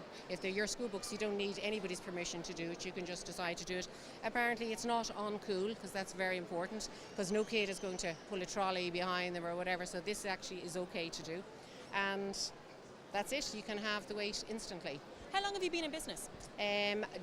This is my first year really. I started in September of last year, but this is my first kind of full school season. So just over the last couple of months, I'm just really trying to get the word out there, and just so that parents know there is an option, there is something that they can do. Because I suppose up to now there have been no choices. If your child has this heavy school bag, they have to bring the books to and from, and now this is just something that they can do themselves. You said it's DIY, I'm presuming it's very cost effective too. Yep, well this is the pack. You buy a pack, and each pack contains 2 front covers, 2 back covers, and a rebinding strip. Now, you need 2 front covers and 2 back covers for each book, because obviously you have 2 halves. So a pack is $4.99, so that does 1 book. So I suppose, it's what price can you put on your child's health? 5 or 6 secondary school books weigh 1 stone or 6.5 kilos. So if you were to just split 5 or 6 books, you would reduce the weight of the bag by half a stone instantly, or 3.3 kilos. So for €25, it's not a lot. And as you were saying there, 1 book could last for 3 years if you're in the junior cert cycle, or 1 book could last for 2 years in the leading cert cycle. So this, in a way, I mean, $4.99 a pack for 1 book over 3 years. Absolutely, and if you do it in first year, you have the benefit of it for the 3 years. So it's very budget friendly. Yeah. Where can people find you? At the moment, I'm just online on my website, which is booksplits.ie. That's really, at the moment, that's where I am. I'm not in retail yet. Who knows? That's maybe the next step, but for the moment, it's my website. But you're flying it already. And are you offering anything discount-wise or anything like that for people this weekend? This weekend at the Ideal Homes, 4 packs for $19.99, 7 packs for $29.99, or 10 packs for $39.99. So it varies between $4.99 and $3.99 a pack. The normal price, ORP, is $5.99. So. But if they're not here at the Ideal Homes this weekend, it's available on my website. And please read out your website for us. It's www.booksplits.ie. Fantastic. Thank you so much. Thank you so much. Lovely chatting to you. Thank you. Okay, we're just going to head around this way. We've got a few more stands over here that we want to have a look at. Hi, I'm Laura. Hi, I'm Neve. Hi, how are you? I'm Grant. So talk us through what you're doing here today, please. I'm here to promote my business. I run Pedresci Electrical and Alarms with my husband. We're 21 years in business. We do all types of electrical work. Working with your husband? Yeah. That's very easygoing, isn't it? It is, yeah. Well, I do all the office end of work, telesales, and promoting us at fairs and events like this, and he does the work. So you're the lovely front of house lady. I am. So talk me through what the product is, please. We're electrical contractors, so Is there something we can have a look at I here? have an app. Yep, perfect. That's what I was looking for. Right, show that into the camera so we can see, so you can talk us through that. It's basically a calculator that tells you how much money you'd save if you replaced your existing bulbs with energy saving bulbs, and it tells you in money as opposed to tons of CO2 that you're going to save. So you can see before you invest in a bulb how long it's going to take you for it to pay back. So can you tell from different brands of bulbs then how much you would save, or how does it work? No, it depends on the wattage of the bulbs as to the amount of energy consumed by the bulb when you have the bulb switched on. So if I've got an energy saving bulb, how much would I save? It depends on the wattage of your existing bulb. So if you have a 100 watt bulb and you want to replace it with, say for example, a 20 watt CFL, you'll save yourself €19. Now there are some assumptions. It's based on 4 hours a day, every day over the course of a year. So if you have your bulb on longer or if you have it on less, the amount that you save is going to fluctuate. So it's a calculator app then as well for any kind of bulb, any kind of brand, any kind of wattage. You just slot it in there and you're told immediately how much you'd save. Exactly, yeah. And the app is $2.79 in the App Store, so it's less than the price of a cup of coffee, less than the price of a bulb, and you can see there and then how much you're going to save. It's on your iPhone, or it's available portable. in the Android market as well. You don't need to have a Wi-Fi or anything like that. It works if you're at an event and you're looking for a bulb, and some bulbs are €8-9. You can see straight away how long it's going to take you for it to pay back. So if I was going to my local supermarket and I have my shopping basket, I've come around to the lighting section, I want to buy a bulb for the blown bulb in the lamp that's gone in the hallway, I can just pick literally a couple of them up. Can you barcode scan it yet, or do you just put in the details yourself manually? You just put in the details yourself manually. So I can go up with my phone, got my app here on the phone, okay, 100 watts for one bulb, and it will suss out for me. Exactly, but you can change the wattage of the bulb. So as new bulbs come onto the market, you literally go into the settings, and you can change the amount of watt that you're going to be seeing. You can also change the cost per kilowatt hour. So if you change your electricity supplier and the price of electricity fluctuates up or down, you can use that as well. Then you can go in and you can do a complete survey. So if you have all the rooms in your house, or if you have a commercial premises or a hotel or a school, you can see straight away before you retrofit all your light bulbs how much you're going to save, and obviously what your payback period is going to be. Fantastic, very efficient. Do you have a website? We do. We have two websites. We have pedresci.com for the electrical contracting firm, PED or ESCHI, and we have Eco Apps, and the links to the iPhone store and the Android market are there within that. Brilliant. Thank you so much. Lovely meeting you. Nice. Thanks. Enjoy the rest of your weekend. Right, we're going to move on a little bit. Hi. How are you? My name's Laura. Jonathan. Hi, Jonathan. Talk me through roofing. We haven't done anything on roofing all weekend, actually, so I'm very interested to hear all about this. Your service, what is it? Basically, our service is FlexiPoint. It's a new flexible compound, and rather traditional sand and cement. If that was sand and cement, it would just break off. So it's basically a fine sand with a resin and a pigment mixed into it. And it's basically when your roof in the winter and summer months will flex, and basically what that does, that flexes with the roof so you don't have any cracks. So this is a summer-winter option? Yeah. Then rather traditional sand cement, if a winter and summer, it'll eventually break and fall off. With that flexes with the roof. And that's the main purpose of repointing your roof. So if you've been in your home 20 years and you want to get this, how do you go about doing it? Just basically find us on the internet, flexipoint.ie, and then they'll come up. And how long does it take to install? The same time of traditional sand cement. It's probably a little bit quicker, and it's quicker to do. And in and out in one day as well? Yeah, all depends on the job. So average job's one day.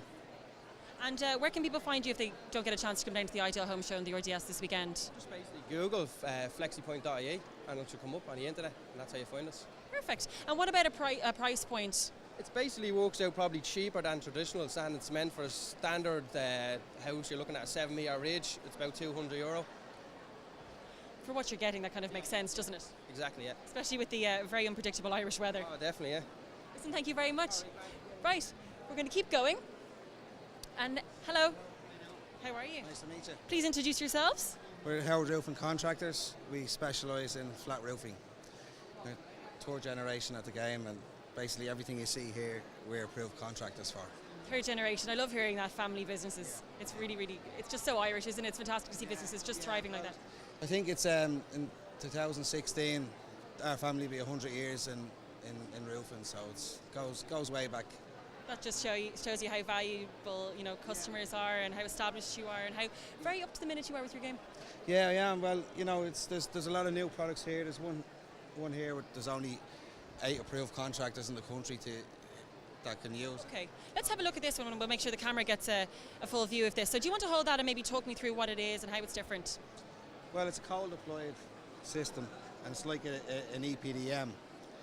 And you paint on your primer, you peel it back, roll it out then, and then your laps are hot air welded. So it's a very, very durable product, and you don't have a risk of a naked flame. So it's you know, it's very, very good. And Howard Roofing are just, you know, one in few in the country who are doing this? Yeah. I think there's 8 approved contractors to do it, you know, and we're one of them. So it's very much specialty, isn't it? Yeah, it's new. It's been in Europe for a long time, but you know, it's only kind of hitting Ireland now. So, you know, it'll be the same with the EPDM when that came out. It was relatively new here, but it was out for a long time in the States and stuff like that, you know. This Carlisle one here, the classic Bond version of that, JFK Airport, was done in that 52 years ago, and it still hasn't leaked, so it's that kind of says it all, does it? Good product, yeah. Please tell us the name of your website. It's www.howardroofing.ie. Thank you so much. Now lastly, we're going to move on to one more lady here, Liquid Glass Surface Protection Specialists. How are you? How are you? Good, thanks. Talk us through what you're doing here, please. Well, we are MP Liquid Glass Systems. We use liquid glass as a surface protection. So we can protect all different types of surfaces to make them waterproof. From the outside of your house, using, if you want to protect red brick and stop water penetration and stop damp. So what we do is apply a very, very thin layer of glass in liquid form. You're going to give us a little bit of a demo, are you? Demonstration. So this is a very absorbent stone, and you see the water literally just repels straight off it. If you put that on a side that's not treated, the water will go straight into it. And you can use it on brick and stone, but you can even use it on something like suede. I saw the boots, I was dying to ask, because I've got loads of suede boots at home, and you can never find a really, really good protector for suede. And especially, it's difficult to find something that won't change the colour of your suede. So if you feel that, you would never think there's anything on it. It's completely normal. But it even looks perfect. It doesn't look rough, which they can. Perfect. And if you spill water on that, it literally repels the water away, so protects your suede. Now you can go and wear your suede boots in the rain. But more importantly is we stop damp coming into your house, we stop algae growth on the exterior walls of your house. And from an aesthetic point of view, nobody wants big nasty red streaks down the side of your house. But it does stop the damp coming in as well. So we do it all over the country, and we offer free test patches, and you can find us on www.npliquidglass.ie. Perfect. Is this your first time to the Home Show? Yes, it is. Are you enjoying it so far? Really enjoying it. There's great buzz around and lots of visitors, so it's fantastic. Lovely meeting you. Thank you very much. Thank you very much. Bye-bye. So we'll go back to the studio now.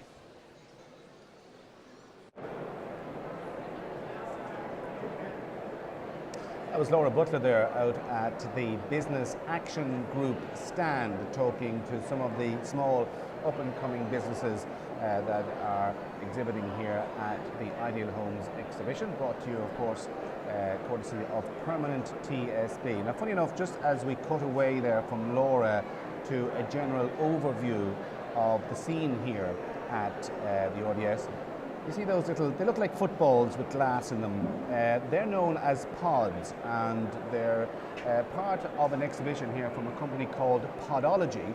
And to explain what Podology is, how they work and how they're doing, I'm joined by Ita Bragi of Podology. As I said, we're just looking at them there. They look like I suppose, circular glass houses, for the want of a better description. But tell me what Podology is and how you've come about. Okay, well, Podology is a garden pod company. We supply and fit garden pods. The pods are basically a room for your garden that you can enjoy. It's somewhere where you can relax, whether it's to have just a cup of coffee and read the newspaper, or to have friends and family, or have play a game of cards with. It's really a room for the garden so that you can enjoy your outdoor space regardless of the weather. So is it like, if you like, a new concept in conservatories? Yes, it is a new concept. And the advantage of it as opposed to a conservatory is that basically you can place it wherever you wish in the garden. A conservatory traditionally is attached to the house. So for some people they might have a sunny spot at the end of the garden and the pod would be placed there so they can take advantage of that area. Or perhaps they might have a wooded area, some nice trees, and they would put the pod in the centre of that just as a visual feature. And they're definitely a feature. They're contemporary by design and architectural by nature, and so they're really eye-catching and very much a talking point. You're based in Glenup-the-Downs in County Wicklow. I think it's the N11 heading down to Wexford. That's right. When were you established, and how did the excuse me? How did the idea come about? Well, we're established just under 4 years now. The company basically was in construction, and with the recession and everything that happened there, we diversified. And so the garden pods were something that we saw and we thought it was a good idea to go into. And so we basically, I suppose, focused the business on that. And now as with the upturn in the economy, we're doing pretty much some extensions and type of thing, but we're still very passionate about our garden pods. Okay, well now, what's very eye-catching about what you do is that the pods, if you like, are sort of spherical, in the shape of a sphere. Do you make the pods though in a customized way? If somebody says, I'd like a rectangular pod, you can do it that way, or is that what's called in business your USP, your unique selling product? It's our unique selling point, basically. If somebody wants a different shape, well then we can build it certainly in as you would an extension or a standalone building. But the pods are the pods, that's the shape of them, and they're really unique because of that shape. What sort of a reaction are you getting here at the show? We're getting a very positive reaction, as we do anytime we come to the Ideal Homes show. For people who haven't seen them before, there's definitely the wow factor. For people who have seen them before, they've had time to go away and think about it. Perhaps they've had their garden done since they'd seen the last time, and they're coming back to us to talk to us then about which pod would suit their garden, what would suit the space that they have, and what they need to do, how they need to prep the ground so that we can come and install their pod. So these are not just the standard size, you can customize the size relative to the requirement of the customer? Well, we have 5 different designs. So it depends then on what the customer wants, which design they want. We can customize the interior, but the 5 exterior designs are as is, and then it's a matter of maybe adding to it or colour choice for the interior. They're pretty big in size. I mean, they're not the type of thing you'd put in your pocket and walk around with. So no. I'm just curious how you actually transported them in here this weekend. Well, this weekend we literally had them transported. They were lifted up by a high-ab contraption, if you like, and put onto the back of a truck, and literally arrived at the back door. And then we have them on casters for the purpose of the show, and we wheel them into the exhibition area.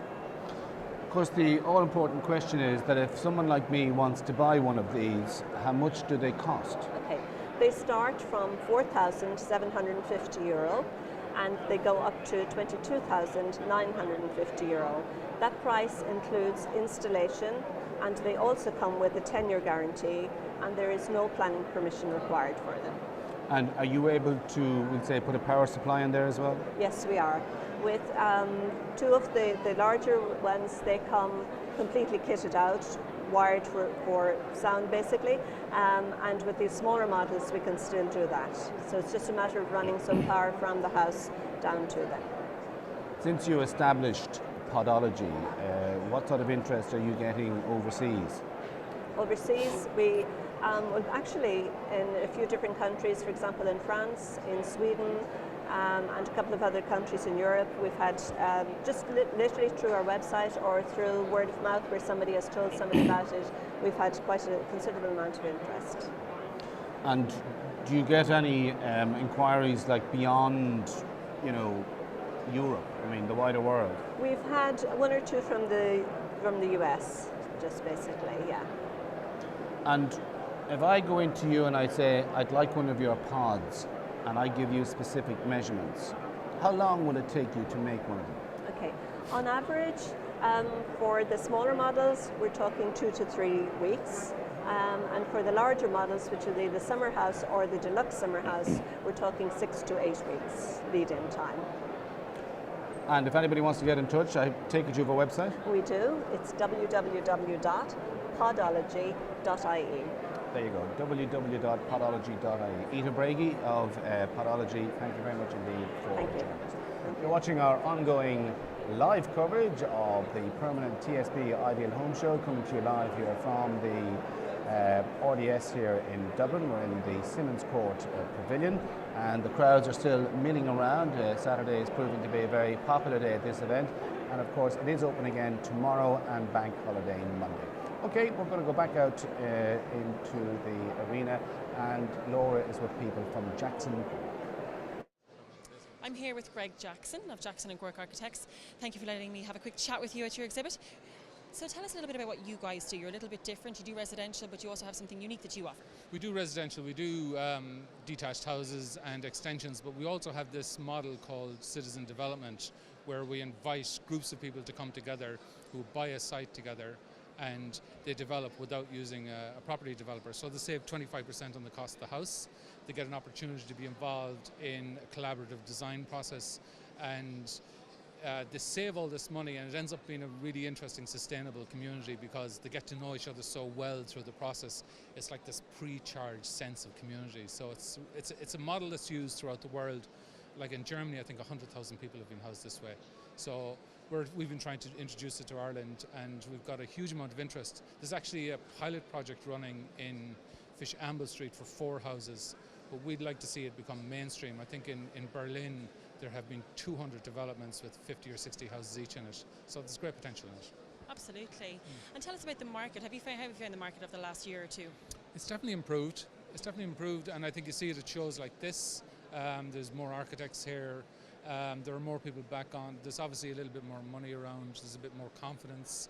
I think over the last few years, most people have been doing things like extensions, and you even see it in the RAI stand there, that the theme is extend and renovate, which is part of that older thing. But I think there are more people now interested in actually going ahead. There's this expectation that prices are definitely rising, so it's worth doing it. And because there's a little bit more money and more mortgages available, they're able to do it. So people still want value for their money though too. And just there's a gallery of some of your work over here. What kind of designs do you specialise in? I'd say you'd call it modernist to some degree.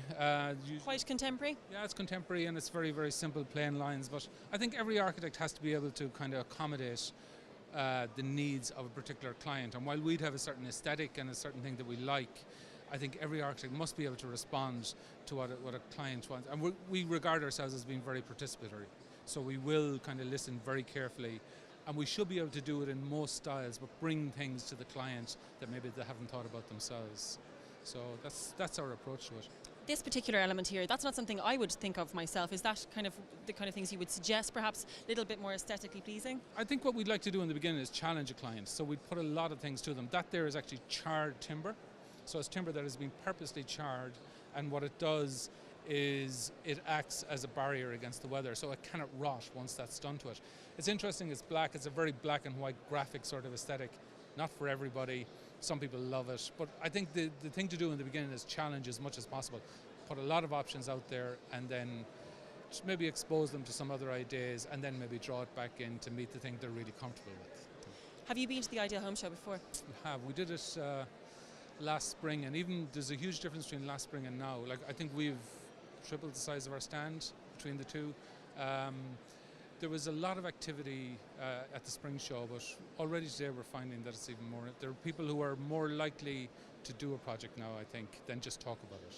So it's good. Brilliant. Always best to leave it on a positive note. Greg Jackson, thank you very much. Enjoy the rest of your weekend.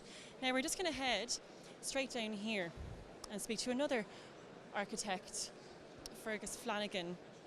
They're regulars at the Ideal Home Show, and they specialise in high-spec residential. And they're just over here to the left. They do one-off designs.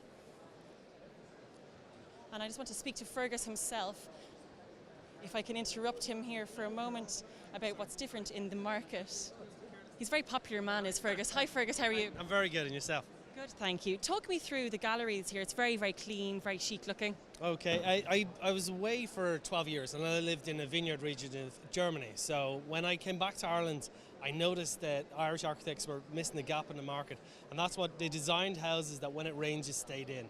And to me that was just gross stupidity, you know. So for example, you'll see in a lot of our houses, we'll actually pull the roof across so you can actually sit outside and you can actually do things like have a barbecue, you know. And we're often hearing people saying, oh, I'm going to have a barbecue, I hope it doesn't rain. Well, this is what we should have been designing for from the scratch. We should have the best covered terraces, you know, and there's another one down there that we did in Malahide here. And then once we started designing these things, we started noticing that it's still a bit nippy in summer, you know, so we start putting in outdoor covered terraces there with external fireplaces that double up as barbecues. And then even from there we took it a stage further where we rendered a wall and we used the projector to have an outdoor cinema. So a lot of this stuff actually doesn't cost a lot of money, it's just about clever design.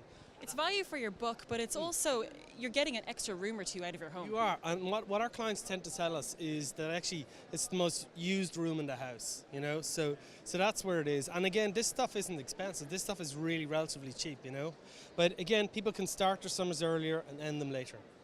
How have you found the market of the last 18 months? Especially in the last 12 months, we started seeing a massive pickup. There's a real demand, there's a real confidence out there. And I think people also through TV programs are expecting more from their architects. So it's actually quite good. It's a healthy environment out there and the market's quite strong. People are definitely getting more choosy, aren't they? Because they're less willing to part with their money. If they are going to part with it, they want to do it in the right way. Well, they can do it. That's the good news, you know. They don't have to settle for something that's second best, you know. They can actually get what they want and get something really tasty and good without a massive premium. Like the builders' prices are still quite low, you know, so it still is a very good time to build. What are you offering clients here this weekend? Well, this weekend we're looking at, we're doing a design session, and at the design session we actually come out to your house and designing the house. And what we tended to find was clients didn't know where to start. So they didn't know what they could get for their money, so we wanted to bridge that gap and make our clients informed. So at the design session, we don't just design, okay? We actually run them through their budgets, and there's loads of questions people don't even know they should be asking, like, do we have to move out, or can we stay here during the build? So we're able to look at it from the micro to the macro, and that's what we're offering for €300. Fergus, thank you very much. Andrew, it's nice to and we will throw back to Ken in studio. That's our reporter there, Laura Butler there, talking to Fergus Flanagan of Fergus Flanagan Architects, talking about the latest trends in architecture.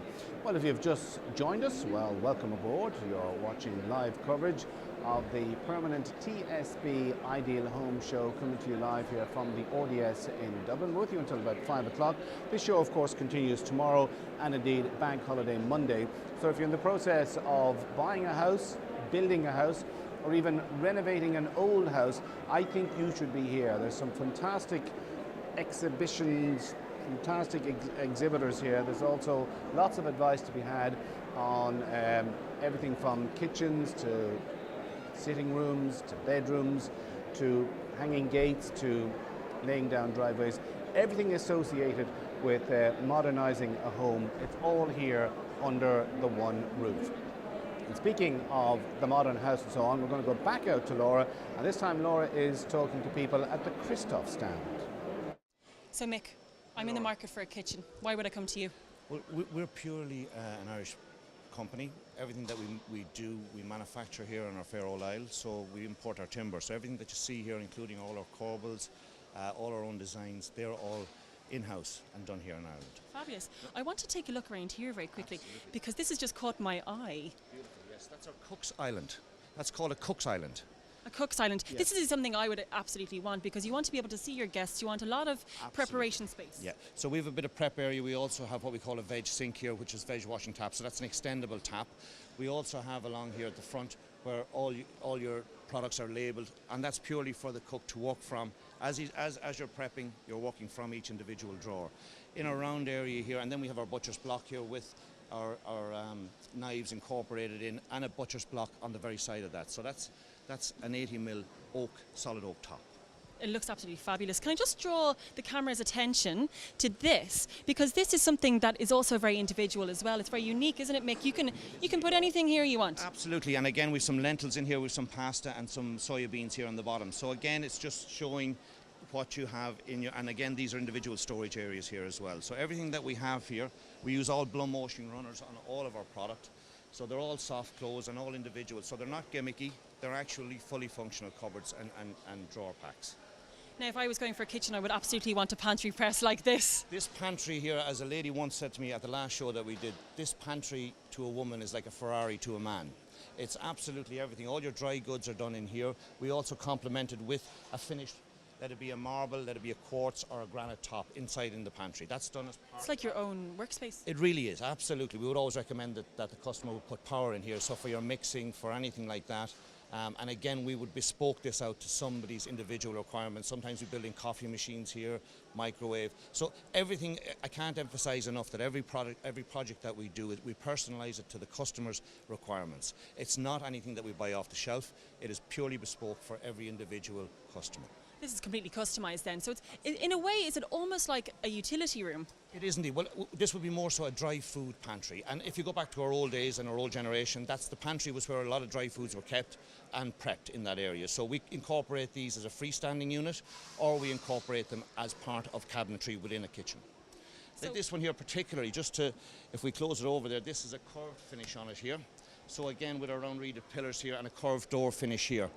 Really, it's really warm, enticing. Now we do it with a straight brake line finish, either with just a flush panel, but this where we can do it it gives more character to a kitchen. Absolutely, and I love the chrome handles. Yes, the chrome and the grey are really, grey is the new white, as we say. Now, grey is the new white, and you've just said it. Yes. This looks spectacular. You can tell this is really on trend at the moment, isn't it? Absolutely, and our cornice moulding is new. We've just launched this at the show, and this is a bell top canopy with a corbel finish coming down here, but again not incorporating and not encompassing the worktop area here. So again, you have lots of room to prep either side, which are double oven, single oven either side. Again, emphasizing the one-stop area for cooking and prepping. But it's not structured in the sense that, I mean, say I wanted to put a different kind of backsplash on that. Absolutely. We sit down together and we talk about what I like. We personalise everything to the customer's own requirements, and that's very, very much. We take a lot of care. We do a lot of prepping with our customer, getting the design right. We also offer, which are fairly unique to ourselves, where we actually dry fit a customer's kitchen in our factory. So if, Laura, you came to us and we agreed a design and we agreed our pricing, etc., you would come down to our showroom, you would see your kitchen 70% finished before it leaves our factory. At that stage, you would pick out your worktop types, your handles, etc. So we really go the extra mile to make sure that the customer's satisfaction at the end of the product is really done to the nth degree. And I love that it's really a 5-star service, and I love that I am involved from the beginning right Very to the much. end. And so for argument's sake, if this was your kitchen here, let's just take, and you come down to our factory, our showroom, we will have that done out to the scale of your room. So you'll be actually standing in your kitchen in our factory. I'm getting excited already. It's a fantastic facility for a customer particularly, because it takes a lot of the guesswork out of it, where you don't have to think what colour worktop is going to go in my kitchen, what kind of handles am I going to use, what glass will I put in my glass cupboards. That's all done at dry fit. So then you go off and you go back and we continue on finishing off the project that we've started back in one of our showrooms, one of our 3 showrooms. We have 3 showrooms in Ireland. Our main factory and showroom is in Dundalk on the Cooley Peninsula, just south of Carlingford. We have a beautiful showroom here in Dublin and Sandyford, and we have a 3rd showroom down in Hillsborough in County Down. So we're just outside Lisburn. Fantastic. It's very important for the men, I must say, to see it all in action, because let's face it, men can't really visualise like a woman can. No, absolutely not. And we do a number of things. We do CAD drawings initially. Then what we do is, and I have some of them outside here, we actually we have our own in-house architect, and he will draw architectural, personalised drawings for your kitchen, and we'll maybe have a look at those in a second when we get outside. Take us down to them now, so come on. Yeah. And again, I'll just show you some of the quirky things that we have here. This is an artist's impression of a customer's house here. So CAD drawings are fantastic, and they really, really are good from a planning point of view. When we've designed finished, our artist, he draws up these for each individual bespoke project that we do. Very important, so you can visualise what it's going to look like. That's far easier to visualise than a CAD drawing, which are fantastic and they're brilliant, but this is really the end. And I suppose people come to us and they say, well, this is going to cost us an absolute fortune. Absolutely not the case. Our motto is affordable quality. We all know that people have a budget to work within. Okay, we are middle to high end of the scale, but certainly for the quality of work, we use a solid carcass interior on all of our products. All top-end fittings and fixtures, because at the end of the day, it's our brand. We're hugely protective of our brand, and we pass that on to the customer, and that's vitally important. It's a premium product, like you say. It is a premium, but at Irish affordable product. price. Absolutely. As we say here, we're handcrafted in Ireland. We import our timber, and everything else that you see on this stand here is handmade. We don't buy anything off a shelf. All of our corbels, all of our cornice mouldings, you'll see a number of different finishes all around. They're all in-house. Paneling is a very big feature of people's houses currently. We do half-wall paneling, and then if we come around here, we do a full wall, and that's in an oak finish as opposed to a hand-painted finish. That's American white oak. And again, going into doors, interiors, we do not just do kitchens, we do kitchens, bedrooms, bathrooms, studies. So we offer the whole hog. We do the bespoke for the whole house. Yes, absolutely. Mick, thank you so much. Listen, Laura, thanks very much indeed. It looks fantastic. Now, Thank very you. quickly, tell us, for those who cannot make the Ideal Home Show this weekend, where can they find you? We've just launched a new website, www.christoph.ie or .co.uk. And our Facebook page will be linked into that as well. So if you can't get to see us here at the show, please visit us online, pop an inquiry into us, and we will get out and we'll do a site survey for you. Brilliant. Mick, thank you very much. Laura, thanks very much indeed. Bye-bye. Appreciate it. Thank you. There you are, that was our reporter there, Laura Butler, out here in the Simmons Court Pavilion here at the RDS as part of our coverage of the Permanent TSB Ideal Homes Show. I just want to remind you, by the way, that if you are watching online and you're thinking of coming here, this show is on again tomorrow, Sunday, and Bank Holiday Monday. And it could be of particular interest to you if you're thinking of either buying a home, or you're currently in a home and you want to upgrade, or you're thinking of building a home, or you may have bought an old home that perhaps that needs to be modernized.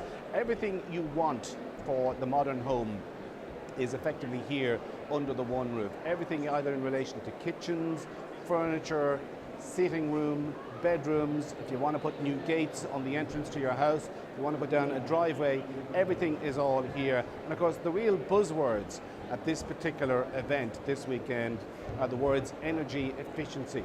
Lots of advice in relation to insulation, the whole business of dry lining that keeps heat in, stops drafts getting in, and of course that helps to minimize heating costs. There's also advice in relation to the new government scheme that gives an incentive, if you like, to upgrade a house, because there are VAT rebates if you have work done by qualified plumbers, electricians, builders and so on.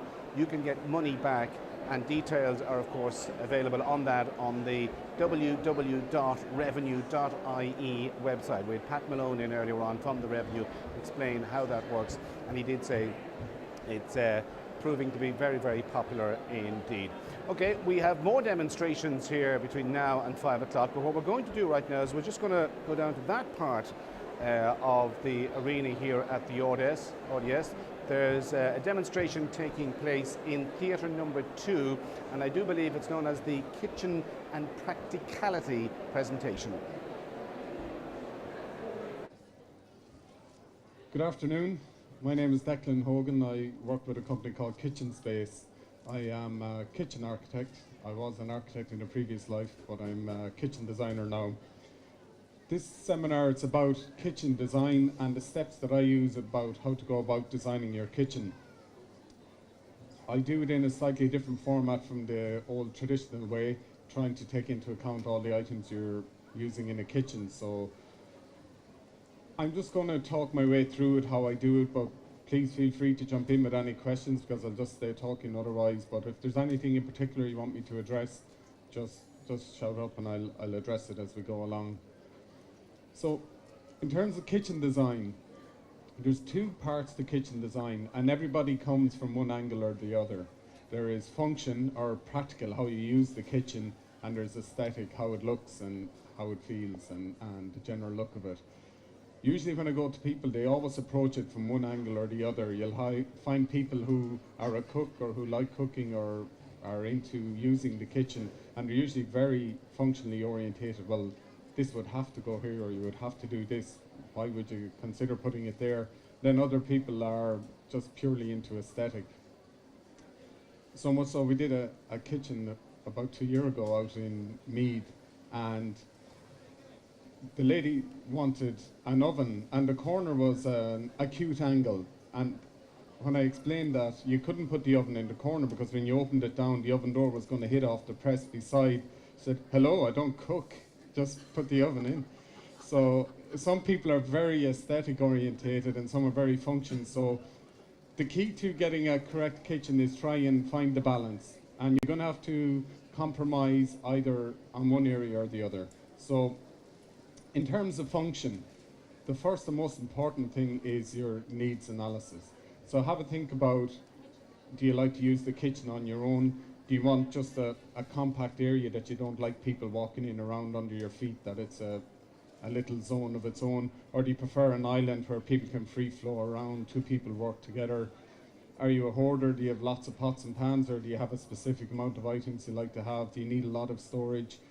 Just all these little things, as much information as you can write down, give to your kitchen designer.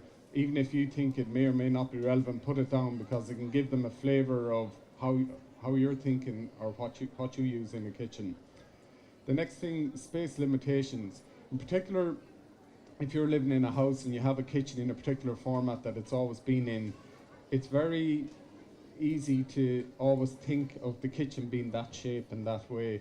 The first thing I do when I go into a room is I try and think without the cabinets, even without the doors in the room, think of it just as the box, as the space, and how things might be tweaked or moved around a little bit that might improve. So look at the space limitations and see, work for there. Zonal principles, I'm just going to go into that. This is how I design a kitchen. It's according to zones, and I'm going to go into that in a minute. And then, as I said, balance with aesthetics, because all best kitchens are a balance of between function and aesthetic, as we said. So aesthetic, 3 distinct styles in kitchens, and you design them differently for each one. The first one is contemporary, or the clean line Italian or German look, the very minimalist kind of look. And key principles in that would be horizontal. You get a lot of wide drawers, a lot of horizontal lines in the kitchen. You'll see in that particular picture where the oven cabinet aligns with the change in the ceiling, the window comes down the other in line with the worktop. So with a contemporary kitchen, you kind of have to design it early in the stage where the kitchen aligns very, very well with the structure. Eliminate the wall cabinets and just have a very clean line kitchen. These are some examples of very clean line contemporary kitchens. Very nice, but you have to design them at a very early stage in the process. For a hybrid design, this is very good for people who have their room already or have a kitchen and they're afraid that a contemporary kitchen might just be out of balance with the rest of the house, and they want a modern looking kitchen but to work around what they have already. So we generally would use solid doors or painted doors, maybe more traditional elements, but do them in a very contemporary style as well. Just the key thing in these is not to use any cornice or pillars or trims or fillers or things like that. Keep it clean line, but traditional materials. So this is a very common look in Ireland as well, a more hybrid design. Some examples of hybrid kitchens there. Again, traditional materials in a very modern design. And classic design. If you like the traditional painted style kitchen, the key elements to that are not too many wide drawers. It just looks unbalanced in a classic kitchen. Use more vertical emphasis, longer doors, taller doors. Frame them out with pillars and sections at the side so you have more modular sections. And again, high cornice and high trims for a more elegant feel in a kitchen. Some examples of classic kitchens there. You'll see a lot of tall kind of doors in these as well. So that's general about the feel of kitchen. So how do you go about designing the kitchen? How do you create your perfect kitchen? So everyone's heard about the work triangle. What are the 3 points on the work triangle? Fridge, cooker and sink, correct. Okay, well done. What do we all think of the work triangle? I don't believe in it at all. I think it has no relevance at all to kitchen design. The work triangle was something that was used back in the Henry Ford's factory, where there were 3 points between a working station and people could move from one to the other. And I think they started to use it then in the project houses in Chicago, where things were really small and there was a fridge, a cooker and a sink. And it just gained currency in kitchen talk. But I'm going to try and demonstrate it has very little relevance to a good kitchen design. So, there was a survey done by the Irish Kitchen and Bedroom Association. What are the top 12 most frequently used items in a kitchen, or things or areas? Anyone want to hazard a guess as what the top most important element in a kitchen? No? No? Anyone there? Someone said their worktop. Yeah, preparation space. It's the most frequently used area in the kitchen. A nice clean free run of worktop where there's no obstruction, no hob, no cooker, no anything in the way.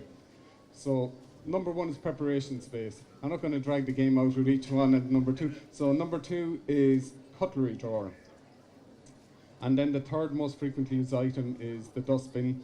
Now this is a survey. This has gone on people's needs analysis and what they were using and most important in the kitchen. So yours will be a little bit different, but this was an average for people. It might help you with your own needs analysis list. So number 4 was the food storage. That can be one pantry or a larder or a couple of cabinets where you keep the food. Number 5, there's the first point on our triangle. It's now number 5. And number 6 is the kettle, the fridge, freezer, the dishwasher. For some people that's number 2, for more people it's number 12, or they don't even have one, so it's, you know. Then the cooktop or the hob, because generally the oven and the hob are separate now. The radio, microwave, and number 12 was the oven and the grill. Now some people are shocked that the oven is number 12 on the list, but the oven is something that you put the food in, you walk away from it, you don't spend much time at it. It's not a very, you don't spend an awful lot of time at the oven. So there are the 12 items. So how do we go about implementing that into a kitchen design, or how do we do that? So I'm just going to take a sample case study of a typical 4-bedroom semi-detached house, and we were asked, it was for a small family, they wanted more light, they wanted a large island and a friendly kind of dining space with it. So this was the typical layout, and a lot of you might recognize it as a typical layout in your own houses. This was the door in from the hallway, and this door then was for out to a utility room, and you have your window at the back, a patio doors and a kitchen dresser. And there was a fridge just inside the door and a radiator and a kitchen dresser over here. So that's the way the kitchen was laid out. So the first step that we do, step 1, is analyze the space and the limitations of that room, and are there any changes we can make to improve that. So the first thing we did, they wanted more light in the room, so the only way of achieving it, because it's a 2-story house, we couldn't put Velux windows in, the only way was to change the window that was at the back to another set of double doors that lets in more light. Now, does anyone see any problems this might pose or anything? Yeah, there's a lot of doors. There's a hell of a lot of doors in the room. But the obvious thing, and most people don't consider it, is the other side of the room has no obstructions in it whatsoever. And most people say, well, it's wired for an oven there, or there's a pipe for the sink there. If you're changing a kitchen, it's a relatively small expense to move a couple of wires or change a pipe in the overall scheme of things if you want to get it right. So to me, it looks like the right-hand side of the room is a lot more obvious to put the kitchen in there. Other people say, well, it's away from the utility room. But in my own house, the utility room is a good bit away from the kitchen. And if your kitchen is designed properly and has everything it needs in it, the utility room should be a laundry room, a separate function to what you need in the kitchen anyway. So, step 2, lay out the kitchen into 4 zones. And the 4 zones in a kitchen are very simply, number 1, food preparation, or food storage first of all, and then your food preparation, cooking and washing up. So they're the 4 basic steps in using a kitchen. So the first zone, the supermarket or the food storage, generally that would be a fridge, a freezer, a pantry, food larder, and because they're all tall, big, bulky items, we put it at the back, away from the light as much as possible so it's not blocking light. So we put it there on the back wall.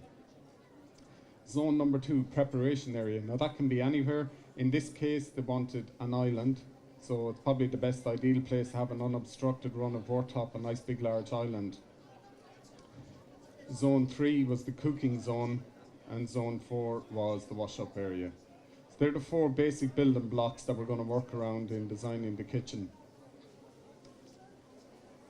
When we divided out the cabinets, that's generally the way the cabinets were. So some people don't understand 2D, so just have a 3D drawing of how that kitchen was actually worked.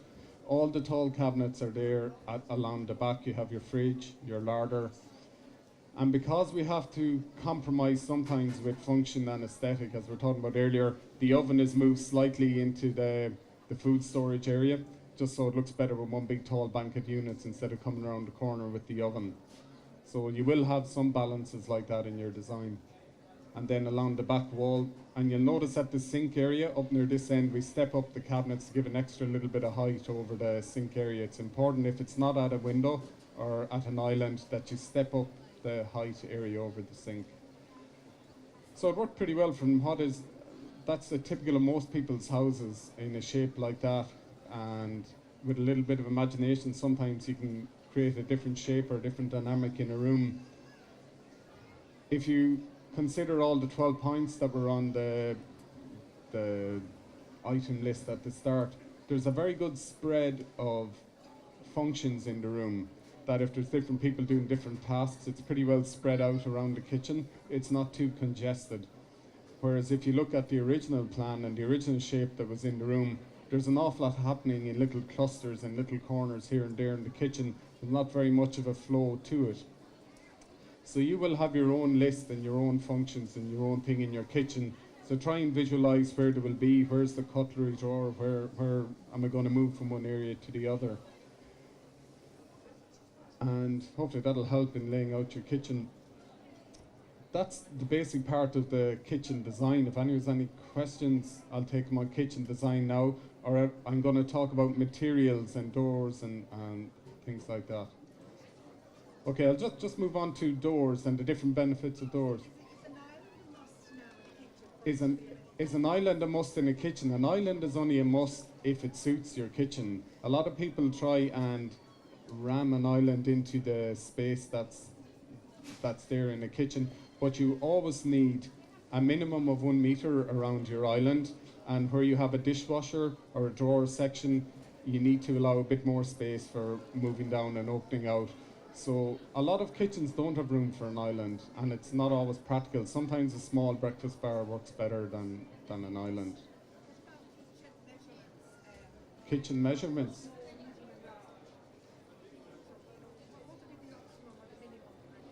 What the optimal size, it really depends. My mother-in-law has a very small kitchen. She loves it.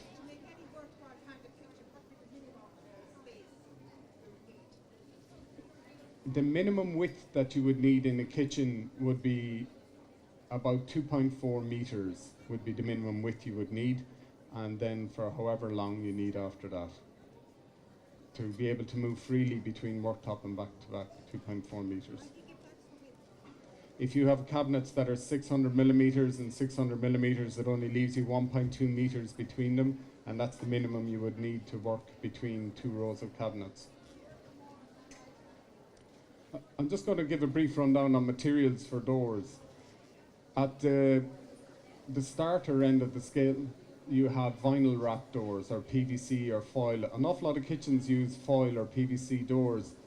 For a quick turnaround and a cheap kitchen and to transform the look of it very quickly, vinyl wrap work quite well because they look very smart. The disadvantage is you'll only get about 7 to 8 years out of a vinyl wrap door, where beside a dishwasher, where the steam comes out of the dishwasher, the glue that holds the vinyl wrap to the MDF, it tends to peel away. Also beside a hob or a cooker, it dries out the glue in the wrap, and a lot of people, I'd say, nodding to know that it's happening in their kitchens, the foil peels. But that will happen with every vinyl wrap kitchen. So if you're doing up a house to sell, or you have your 5-year plan you're going to move, then I think a PVC kitchen is a good idea. But if you're hoping to have the kitchen for a longer term, it's not a good idea to use a foil wrap kitchen. You could use a laminate material, it's more durable and tougher, but you see the edging. You're one of 50 stores, and actually that was a good risk to go to Drogheda instead. Yeah, it's yeah. paid off because it kind of had a little bit of exclusivity. Yeah, Drogheda is now the biggest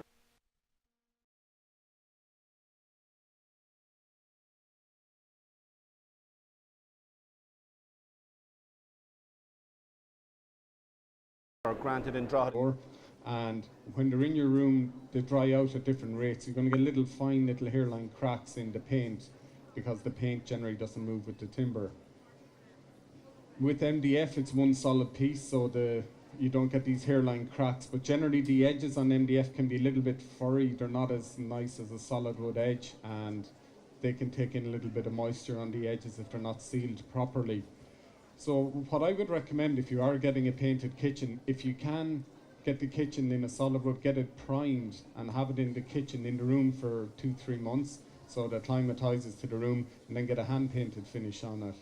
Then the timber shouldn't be moving so much after that, and that should eliminate any cracks that you get in the timber. There's other materials you can use. Veneer, if you want a solid wood look but in a slab door, you could use a veneer, because in a kitchen a large piece of timber can warp or twist in a kitchen. If you want a modern high gloss finish, the best material I think to use is acrylic.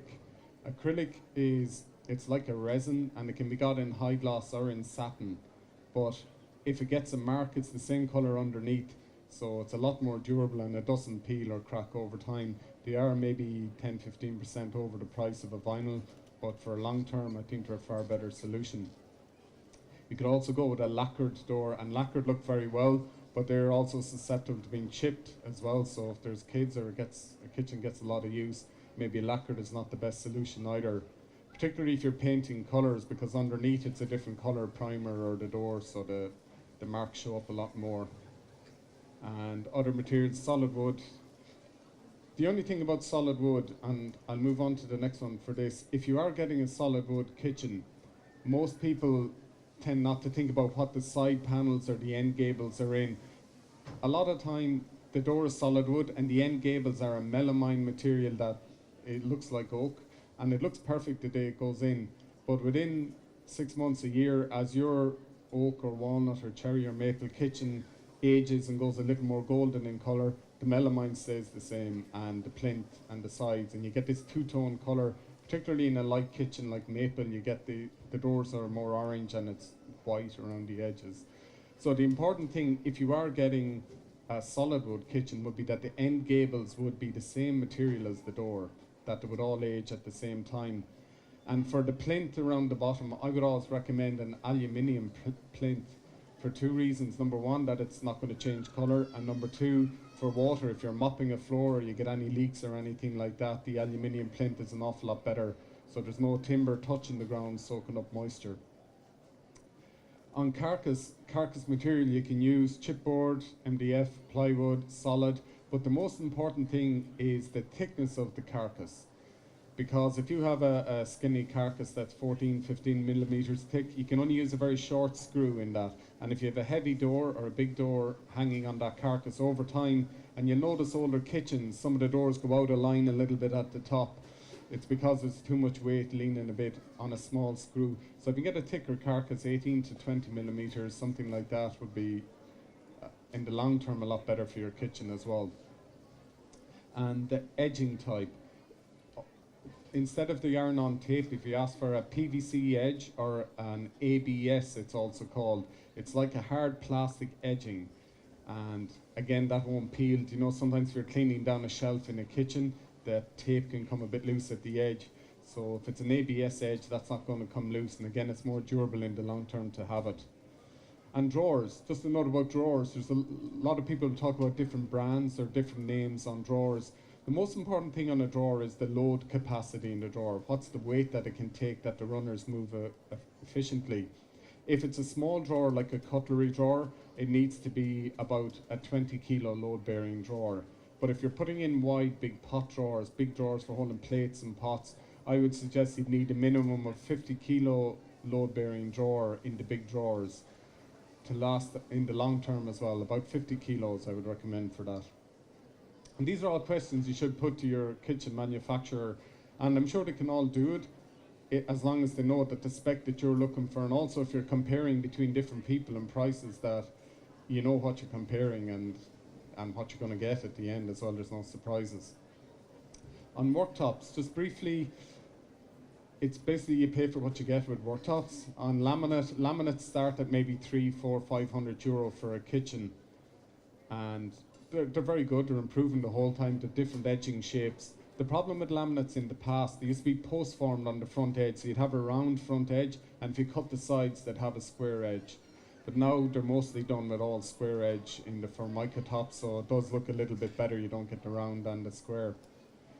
The next step up, you can use solid wood, but solid wood has pros and cons and doesn't suit every kitchen. The next step after that is granite, and granite it's a lot more expensive. You're talking maybe 2,000 euro plus for a kitchen to be done in granite. I like granite, looks fantastic, but the only issue with granite in the light colours, it tends to draw in stains. If you have oil, a bottle of oil or wine or something like that, sometimes it can draw in the stains of the oil, particularly around the hob area. If you get the lighter colours like Venetian gold or granite tops like that, you might notice a greeny hue if you keep leaving the oil bottle down the same place. It sucks in the colour. So if you want a light colour worktop, the most durable and most long-lasting top you can use is quartz. Quartz it's a man-made material. It's crushed aggregate and stone mixed with a little bit of resin and different dyes and an antibacterial surface. And if you want a light colour top that you can put your hot pots on, that you can cut and chop on, that is the most durable material you can use. Now it is a little bit hard if you have it at a breakfast bar area and you leave a cup down on it, you'll hear that clangy noise. It's quite hard. So if you're in a kitchen and if you have quartz on all the working areas, maybe use a solid wood part near the breakfast bar or something like that. It's a little bit softer for sitting at. Other materials, solid surface, it's also known as resin, or different brands would be Hanex or Corian or Velstone. They're sheets of resin that are stuck together and buffed out, so there's no joins. You can mould into the sink, mould into the hob and up the wall. For cleaning, it's very, very easy clean because there's no joints anywhere. Now they are quite expensive. They're even dearer than granite, and they're not as heat resistant as quartz would be. The potential to scorch them with a hot pot is there also, but for hygiene reasons, they're very clean, neat top. Also, we're getting asked a lot more for stainless steel. Stainless steel worktops are extremely practical. The only downside to them are the little hairline scratches that appear in them when you clean them. And there's nothing you can do. They will appear very quickly once you start cleaning them. But if you get over the thing about the hairline scratches, in every other area, the steel is the best worktop. Easy clean, easy prep on. You can't mark it with hot pans and whatnot. So there's pros and cons to everything, and you do pay for what you get with worktops, unfortunately. So, splashback materials. Sorry.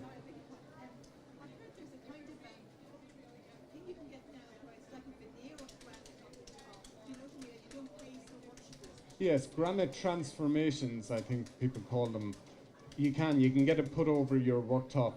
There's pros and cons to that. You get a lot of joins in those because you are wrapping around. You have a join at the front and the back, and they're in smaller sections. But other than that, it is nice. And I don't know if you can use an undermounted sink with those. It might be a problem using the undermounted sink. You might have to use an overlay sink with them, so it doesn't look quite as sharp as using the undermounted sink. But it's a good solution. But I don't know what the cost factor is, but if there's not much in it, I would certainly think it's better to take out the old top and put in a new one. If there's not much in it, but I don't know. Just on splashbacks, you can, with most worktops, you can get a little upstand that's 4 or 6 inches high, and that's generally enough all around the edge of the kitchen for when you're cleaning down your kitchen. Once the first 4 or 6 inches you're not hitting the wall as you clean it down, that generally does. The only problem is when you come to the hob area or the sink area, sometimes you need the splashback to go a bit higher. So what do you use? You can use acrylic, something like that, that's a shiny reflective material. You can use glass. Glass is great. The only problem is you have to think about sockets. Now, you can cut socket holes out of glass, but if you do, it can't be toughened and tempered glass, because you can't cut out holes in tempered glass. So that means it's safety backed or laminate glass, which means it can get damaged. If it gets a belt of a pot or a pan or whatever, it can crack. It's not going to fall out on top, but it will crack. So if you do want a coloured glass or a glass backsplash, I recommend if you can move the sockets onto a side wall or on the underneath the wall units or something like that, then get a toughened tempered glass. It'll last a lot much longer as well. Stainless steel is a nice option as well. Sometimes it can be a little bit clinical, depends what look you want to go with. Or tiles. At that particular kitchen there, we'd have used floor tiles in it because you've less grout lines. The problem with tiles is all the grout lines in it, so if you can use a couple of big floor tiles, sometimes it can look better. Other than that, accessories, corner units. There are 3 basic types of corner fitting you can use. The cheapest one are the carousel baskets that just spin around in the corner. You can't get much of a load bearing on them. They'll do for a couple of light items that you can put into it. If you want to put in pots and pans or heavier, bulkier items, this thing with the really lame name, Magic Corner, it has it's 4 wire baskets, but they take a lot of weight in storage. If you want to store pots and pans in a corner, it's a really good solution. Other than that, there's one called Le Mans. It's like an S shape, like the Le Mans racetrack, and it kind of goes in like an S shape into the corner. They're very good for storage. They have a solid base, so you can put smaller items on them like bottles and jars and things like that, and they move very smoothly. The disadvantage is you lose quite a bit of the storage space because it is angled to fit into the corner unit. So you should know what you want to store in the corner before you pick the corner fitting. It'll depend which one is best for you.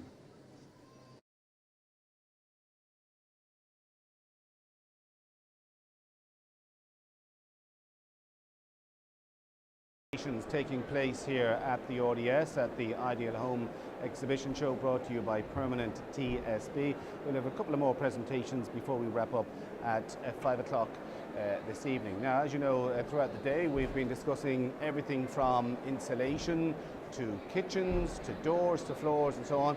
One area we haven't focused on at all is the whole area of seating and I suppose the concept of customised made sofas. Well, one man who's certainly in that area is Jerry Wilson of Bespoke Sofas, and he joins me now. Jerry, Bespoke Sofas. Explain what Bespoke Sofas are or is. Oh, certainly. Good afternoon, Ken. What we do is we manufacture sofas to the exact specification of any client's demands. They simply call to the showrooms. We have 2, one in Drogheda and a brand new one just launched last week in Dunleary in Dublin. And you simply pick the design you want and we manufacture it to your exact spec. And when you say you pick the design you want, do you present people with a catalogue and say, well, you can either have A, B or C or X, Y or Z, or do people go in and say, I want a particular sofa, but I don't want an armrest there, but I do want an armrest there, or I want a high headrest or a low headrest, or what way does it work? Right. Well, the way we've set our company up is literally that we manufacture the frames right from the beginning. So you can actually come in and experience the sofas themselves rather than just working from a booklet or a tablet. You literally come to the showroom, sit in the sofa you prefer, and from there then we tailor. You might tell me as a tall person you wanted a little longer in the seat, you want a different filling to suit your back posture, or how high you want the headrest. Everything is completely tailor-made. So the sofa is made entirely to your own specifications? Absolutely. We offer probably upward of 100 different designs of couches. Everything from sofa beds are available. We manufacture in leather. Fabrics, you actually choose the fillings, even right down to the leg style. Even the width of the arm can be tailor-made to fit the room and the person exactly. It takes exactly 14 days from date of order to date of delivery. So traditionally, the sofa manufacturer would make the design that he or she felt the customer might like, but in your case it's the other way around. The customer is telling you what they want. Indeed. Well, it's their money. You know, Yeah. we kind of went about it the other way around, definitely. We would rather wait for instruction from you, but we give you guiding suggestions. And we can even do home visits if the client needs some really particular difficult room addressed. We can call out to their home and offer in-house advice. Yeah, I know that one of the problems, because I had this problem myself recently in that I moved house, and what fitted in house one didn't fit in house two, and what gets round one door doesn't get round another door. So is this becoming a common problem where people will say, look, I want you to build a sofa for me because the standard sofa won't fit in? Yeah, indeed. A lot of the standardized sofas, I suppose, are through the bigger groups where you have chains. Whereas with the more bespoke hands-on service that we do, you can literally have them altered to any home. We're not having to deal with container sizes, so because we're making them in Navan, we simply have to put them in the trucks and bring them down the road, so it's easier for us to alter things right on the ground when you order. Now, you mentioned there that you've opened up a new store in Dunleary. Is that, if you like, reflective of the fact that there's a sense that things are picking up in the economy? Yeah, indeed. Obviously, I mean, you don't just open stores willy-nilly or lightly. There was some real consideration put into it. But with the extension boom, people are not necessarily moving home. They're finding value in staying put and extending. A lot of people are doing L-shaped extensions on the back of their home, so naturally that falls right in our lap. They can simply come in and have us tailor the sofa to any size of extension that they feel is suitable, and we can cater to that. So we're responding to the market's response to growth. And the fact that since what, about 2008, 2009, there was a collapse in the economy, I mean, I'm sure the sofa business wasn't, if you like, immune from tough times. Absolutely, you couldn't be more correct. Thankfully, we didn't get ahead of ourselves. We're a small local firm. We employ about 16 people in total, so we were able to hang in there through good service and mostly word of mouth. We never got ahead of ourselves expanding too quickly, and now we're responding quite quickly. We're able to respond quite quickly because we've been around a while, we're established, and we've got the same solid team there. And of course, good service leads to repeat business from other clients, and we're at a point now where it's starting to get ahead for us a little bit. Making sofas to, if you like, made to measure and customized to the customer's likes and dislikes, is this becoming a trend for the future? I believe so. People are more savvy than they've ever been before. The Irish shopper now is really becoming aware of what's available to them. Of course, the internet has a huge amount to do with that. Social media and networking and so on, people are now realizing that they can have what they want for their money. And people are willing to travel further and look longer than ever before.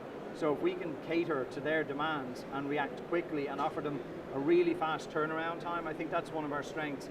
It only takes us 14 days, which is unheard of in Ireland, to manufacture and design and deliver any couch that a client might want. The average industry waiting time right now is anywhere from 6 to 8, right out to 18 weeks if they're coming in from China, which is unfortunately a big market for us. Well, on that very point, I was going to ask you, imports of furniture, indeed imports of electrical goods from Asia is proving to be a competitive issue for everybody in all sectors of Irish business. Is it a serious problem for you? Yes and no. Yes, in the sense that people have become expectant of very, very low prices, but equally they have learned I believe, over the last this is our opinion, over the last 5 years, that the lower price points also reflect lower quality. They just don't stand the test of time. And when money got tight during the recession, people just didn't have that expendable throwaway cash. So people are now reverting to buying Irish-made products where the quality is absolutely guaranteed to be higher. Sure. And the fact that when builders, for example, build houses, they might build, we'd say, 100 houses in an estate, and all the furniture in all the houses is exactly the same. Is there any sign that the builders are coming to people like you and saying, look, I want that particular type of sofa in house number 1 and a different type of one in house number 2 and so on? Yeah. Is that happening? Absolutely. If a builder has four model types of home, a 3-bed semi, a 4-bed detached, naturally they're going to need different requirements to sell their product, because every show house, they want it to look its absolute best. We're working with quite a few builders and we're getting a lot of requests from around the country. people who are now discovering us through various means, through interior designers, architects are now coming to me saying, can you make me something that's going to make this scheme look its absolute best? And because we can manufacture anything they want, it's proving popular, and it's helping us with our own growth. For a man like yourself, who I imagine is from Dublin, what was the attraction of moving up to Drogheda in County Louth? Well, house prices. I'm originally from North Dublin in Artane, and when I came back from the States some years ago, I found that I was priced out, and I went looking for value. And naturally, when I went to Drogheda and found the house price value and I saw the sizes of the houses, I started thinking, well, how can I best offer a service here where I live? And we set about doing that. And we started with 2,500 square foot. And within 5 years, we're at 10,000 square foot. And now we've had to expand again into the Dublin market, and we're going to go chasing the recovery. Well, now you operate in the greater Dublin area, you know, Louth, Indeed, Meath, yes. Kildare, Wicklow and Dublin itself. Indeed. Is any of your business at all coming from the regions where the recession has, if you like, hit harder? I suppose by the very bespoke nature of my business, the product price, I suppose, is that a little bit higher. But equally, we're seeing a resurgence, especially in Cork. And we're getting a lot of orders from Galway and as far away as Sligo. So there is movement. There is movement. Are there many people doing what you do elsewhere in the country? There are a few that we would like to consider reputable, companies that we will be aware of, but not a terrible amount. No, it's difficult for the big companies to respond in the way that we can.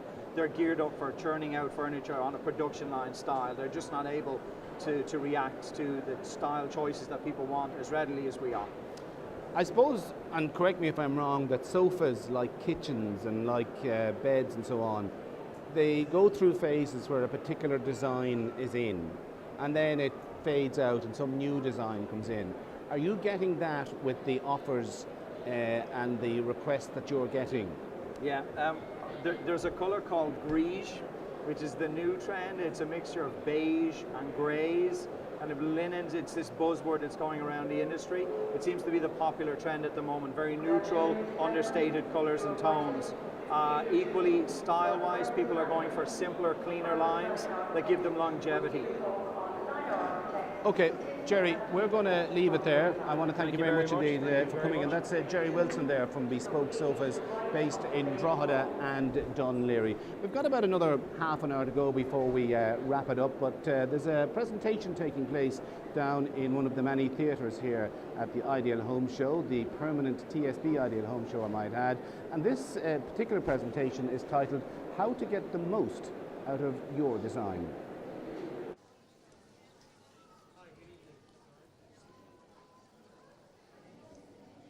Hello. Okay. Good evening, everybody. My name is Fergus Flanagan. I'm an architect, and today I'm going to tell you how to get the most from your design. Okay. So just to give you a bit of a background on myself, I left Ireland when we had 22% unemployment. I went to Berlin, where they took a wall down, and I thought that'd be a great place to go, as they had to rebuild half a country. Like a lot of people who've gone abroad now at the moment, they will return, and they'll return with a bit of knowledge that hopefully they'll be able to bring back to everybody else.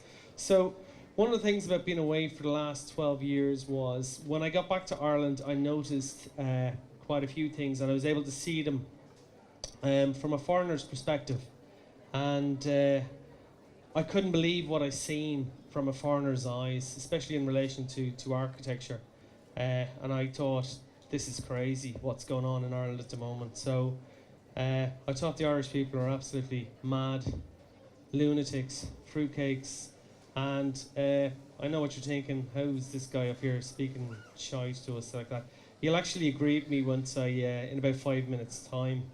So the question is, does anybody know what this is? And I won't make this too technical, so I made an easier slide. It's called the sun. And we don't get a lot of it in Ireland. More of an Irish context with a bit of cloud in the background. In fact, that's more of an Irish context of an Irish summer and typical Irish weather. It rains, and it rains a lot in Ireland, and that was the thing that really hit me when I got back to Ireland. I couldn't believe how much it rained. And I couldn't believe that we actually turned our back on this whole massive thing that affects us every single day. And it rains a lot. The problem is that Irish people are very social. There's so many good things about Irish people that,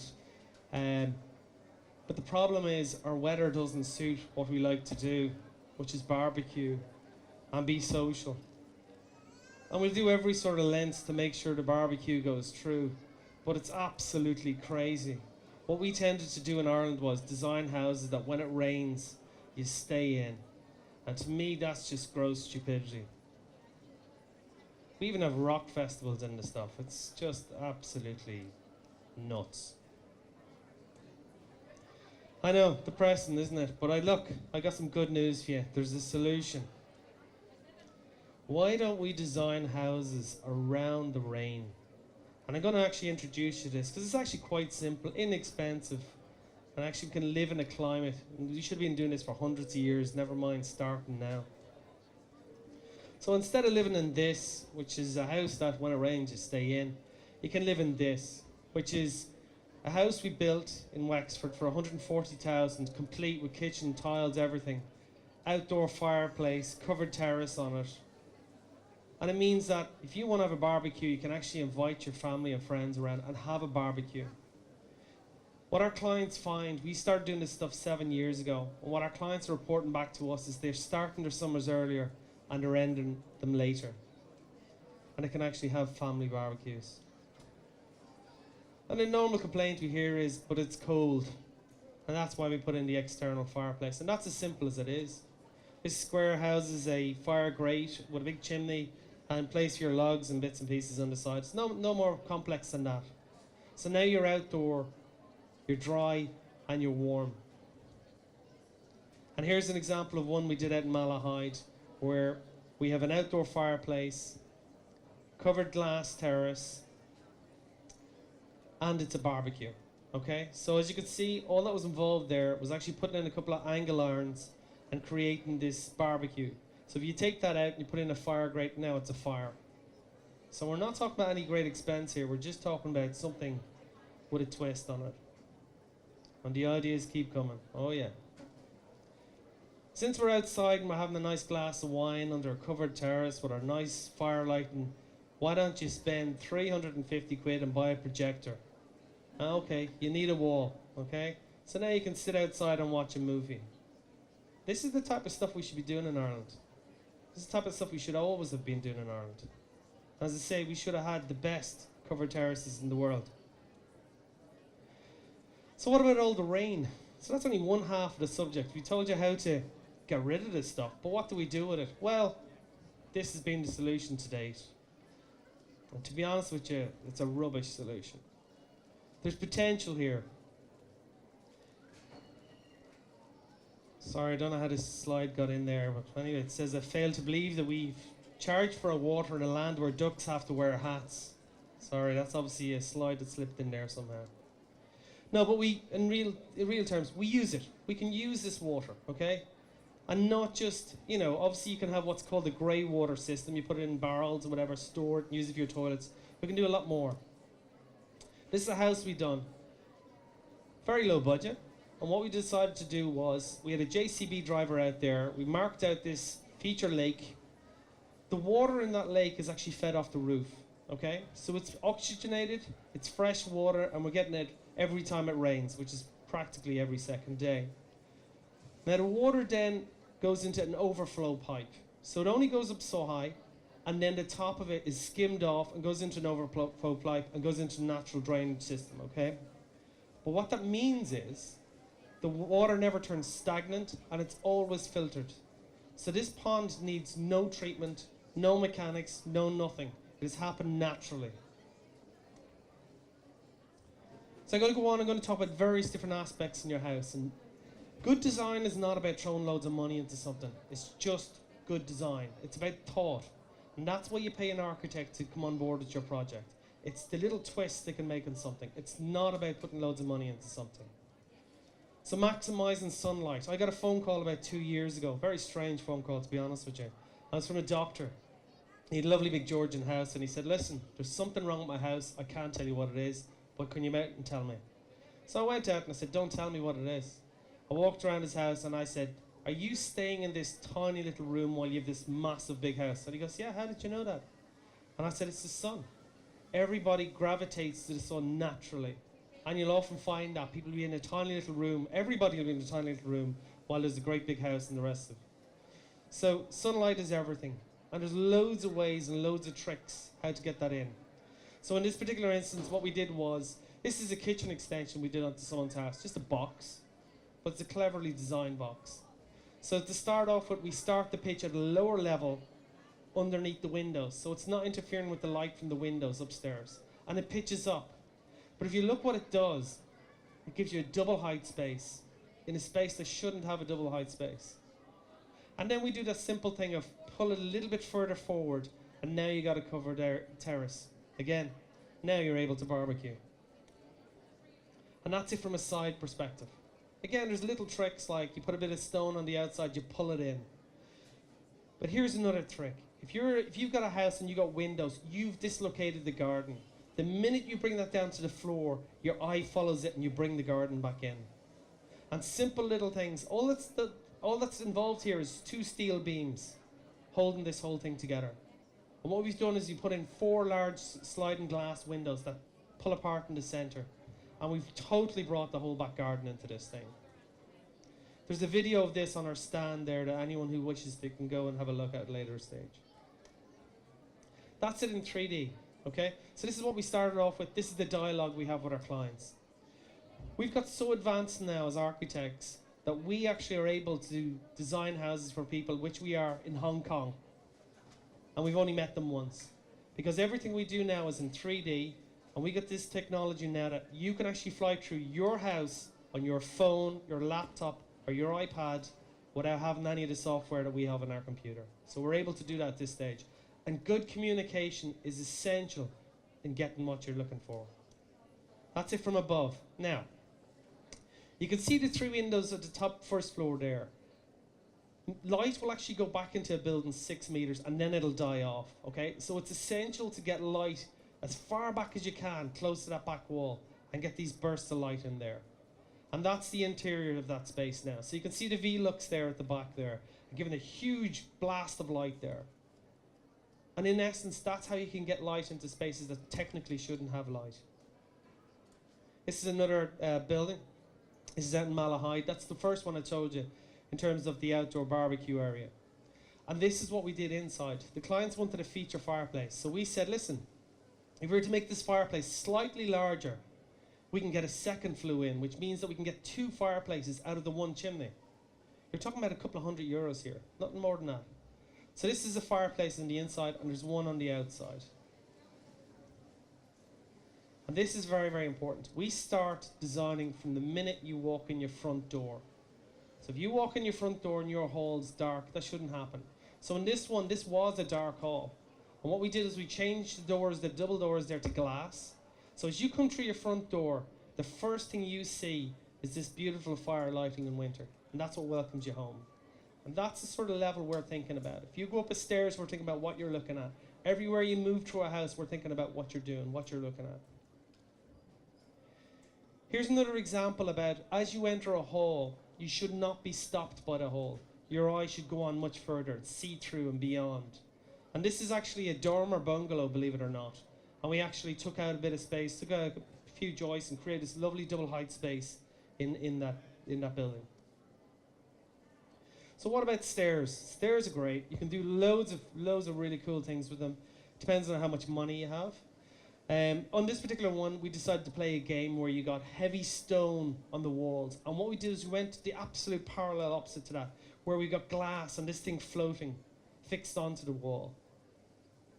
Here's the different stairs in the same house. Again, the same idea where we have this glass panel that holds the whole thing together and these floating stairs. And from underneath you see this thing. So it's about the transfer of light and light bouncing around the place. Light is everything in a house. Here's another stairs. Now, this was actually down in Rathgar. And we were brought in, what you're looking at there is the door to the WC in front of you. And we were brought in because we were to revamp this house. And what we wanted to do was create something very inexpensively that was going to give them a little bit of a wow factor here, okay? So all it is, what they used to have was the usual stuff, the Hoover, whatever, bit of coats and whatever underneath the stairs here. Now, there are very good solutions here, and I see them here in terms of those pull-out drawers, and they're very, very effective in terms of storage. But in this particular instance, they wanted to give a fairly dark part of the house some sort of wow factor. So all we did here was we created a wine cellar. And all that is it's obviously a series of boxes to hold the glasses, some slate on the floor with some lights in it, glass door and glass panel. The whole thing cost €750 to put in, and it just created a little bit of a difference in a hall that was very, very dark. Incidentally, for all the gentlemen in the audience, be careful of the wife talking to the architect, because she specifically asked me to strategically design the whiskey to be on the right-hand side of the thing, because he couldn't reach it and he'd have to send the kids in for it, so be wary of that. Double height spaces. Double height spaces work on a multitude of different levels. This is obviously this is actually, I had a woman come to me earlier on today, and she said she wanted to do a kitchen extension. And I said, okay, that's fine. And I said, this is a kitchen extension. And she goes, oh, no, my house is in a housing estate. And I says, this is a kitchen extension in a housing estate. And I said, where do you live? And she goes, Clonee. And I says, this is a kitchen extension in a housing estate in Clonee. She actually happened to live around the corner, and she couldn't believe that this was actually, in a suburban dwelling place, So again, in a setting where you think there's no way we can get a double height space, we can do it. Here's another one where this one is actually out in Kildare. It's a house we designed out in Carton House, and as you can see, we got a lovely double height space there. We got a see-through fire. You'll see it down below. It's actually between the dining area and the sitting lounge area at the back there. So they actually they contribute something to a house, which is very hard to describe. You really need to be in the space in terms of the volumetric experience. This one here is a house we designed. It's actually a mezzanine, so it's sort of like a floating platform. And what they wanted to do was they wanted to have the computers there where they could actually do a little bit of work, but be in communication with anyone else in the house down below, So lots of different solutions for it. Another one where you're looking down in the dining room space.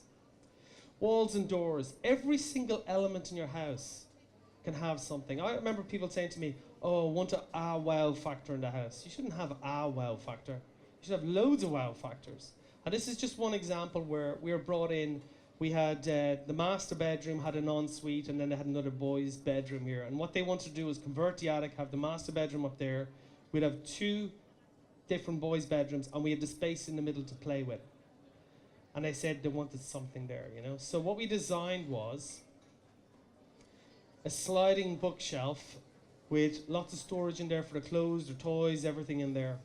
And obviously what we do as architects is we design things, we go through the whole process, get the whole thing built, and then we go back 6 months later to do the final snag. And I asked them, how are they getting on with it? And they says, the boys love it.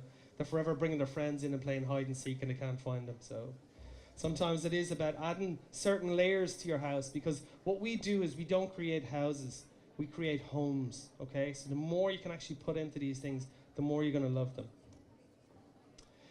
Flexibility and double doors, okay? This is the same house that had the pitch in Clonee, okay? And the whole idea with this is that we had sliding doors that slid into the wall.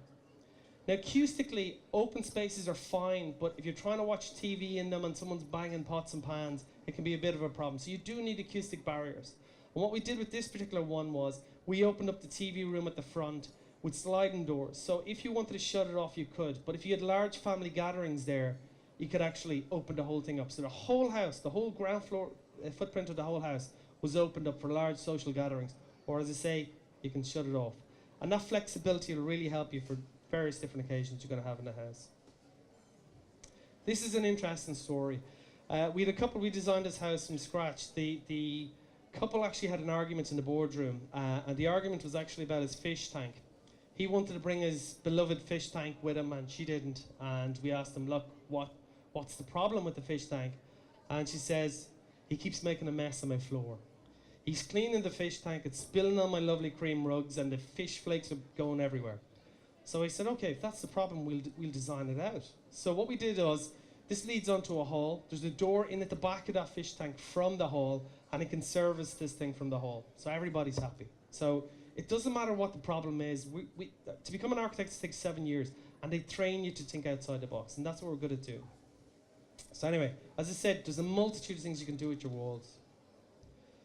Bathrooms. This is a house we designed as a little private courtyard at the back, and you can have a bath outside if you wish. Or here's another one we did at Carton House, and it's just a nice feature bath, free floating, and a nice walk-in shower in the back. So bathrooms really have potential to do something. And one of the things we also look at is your downstairs toilet, okay? So in your downstairs toilet, that's actually the most used toilet in your house, and it's the one that tends to be the most neglected. So if your guests come, that's the one they're going to use.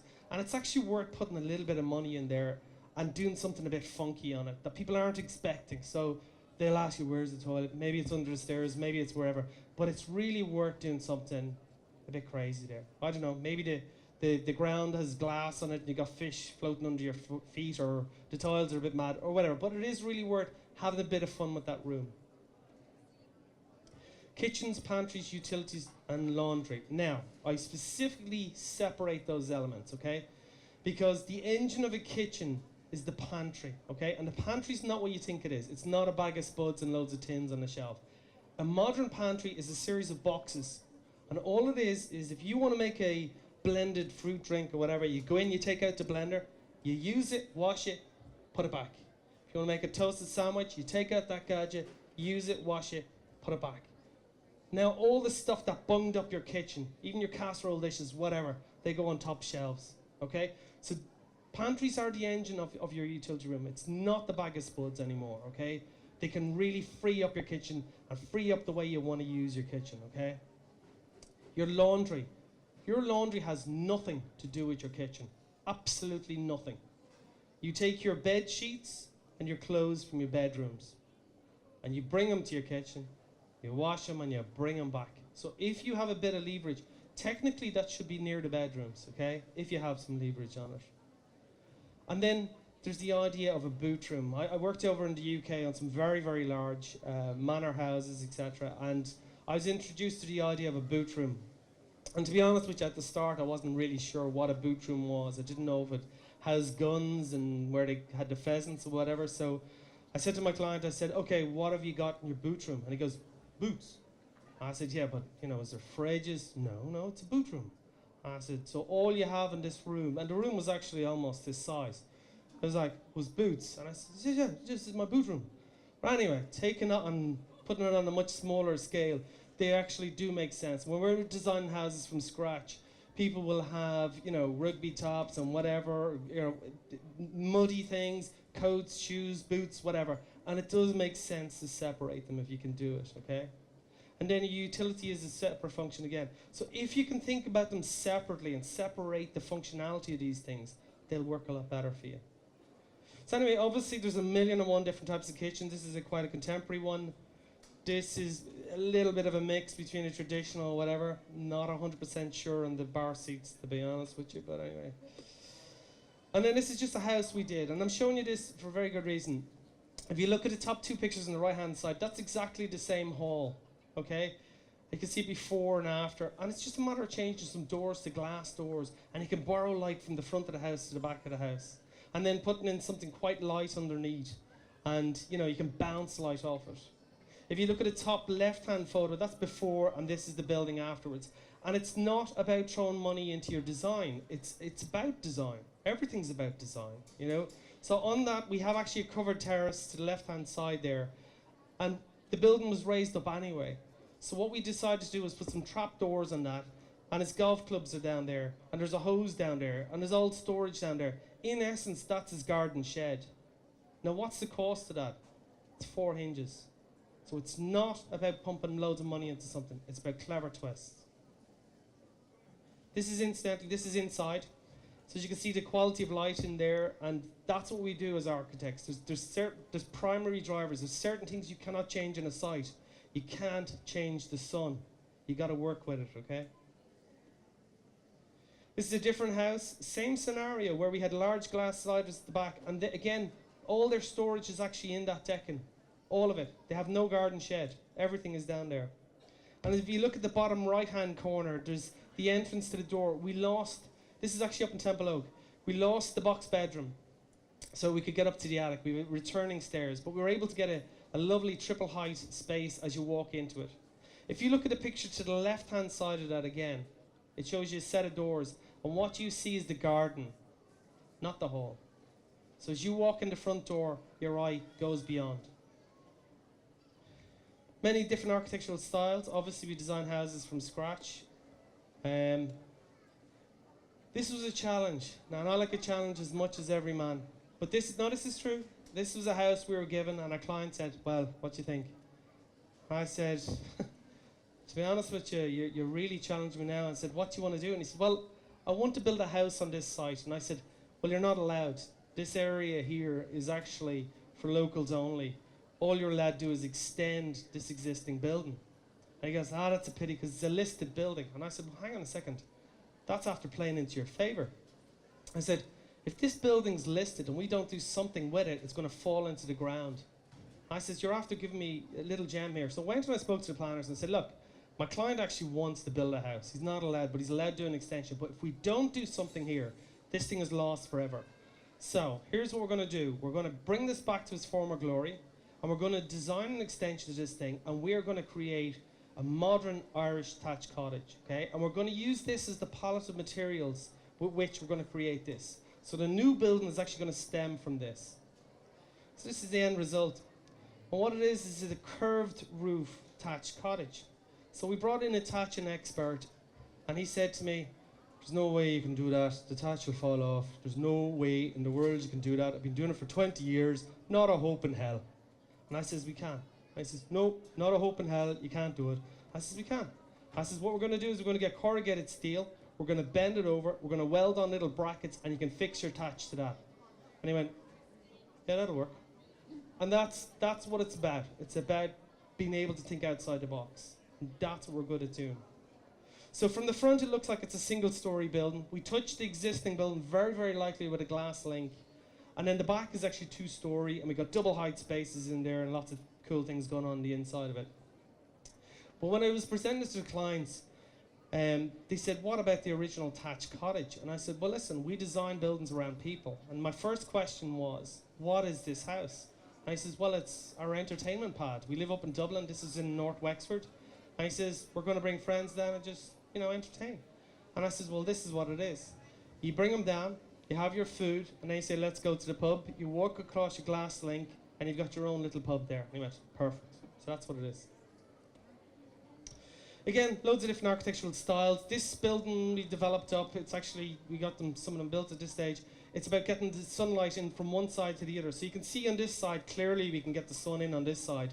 But how do you get it on the north side? And that's how we do it, with glass from above. We can even design you a strawberry to live in if you want to. So good communication is essential. There's a couple of team players here. And I see the client as the most important team member in designing their house. So we do everything in 3D. And they're able to fly along their building, as I said earlier on their phone, on their laptop, without us being there, okay? So good communication is everything.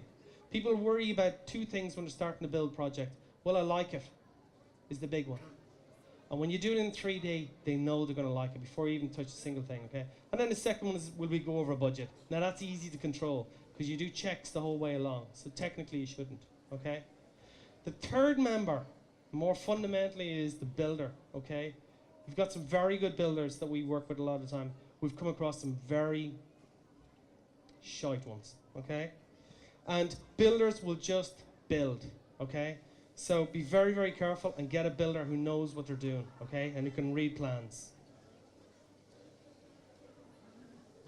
So I'm going to finish up now. I'm just going to show you some examples of stuff actually built. And we have not doctored these in any way, okay?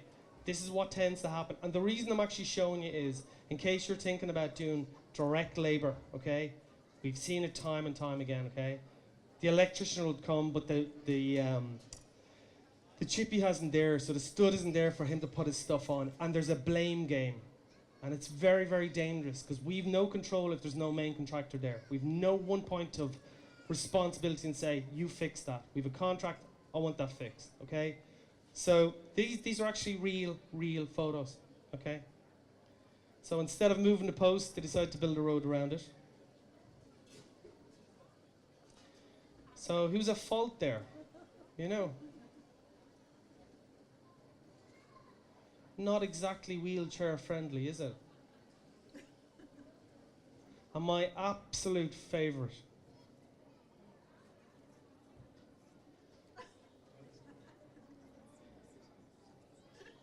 We do design sessions, that's what we do. We start off every project, and I hear it every single time. People say to us, I don't know what I can get for my money, I don't know what I'm doing, I'm really scared of asking a stupid question, okay? So what we did was we devised this thing where we actually come to your house, we design in your house, we're able to show you what you can get for your money. Not only are we able to design in your house and give you all the cool ideas and show you what to do, but we're able to budget cost that. And we're able to even answer questions you don't even know you should be asking, like, how long is the build? Do I have to move out?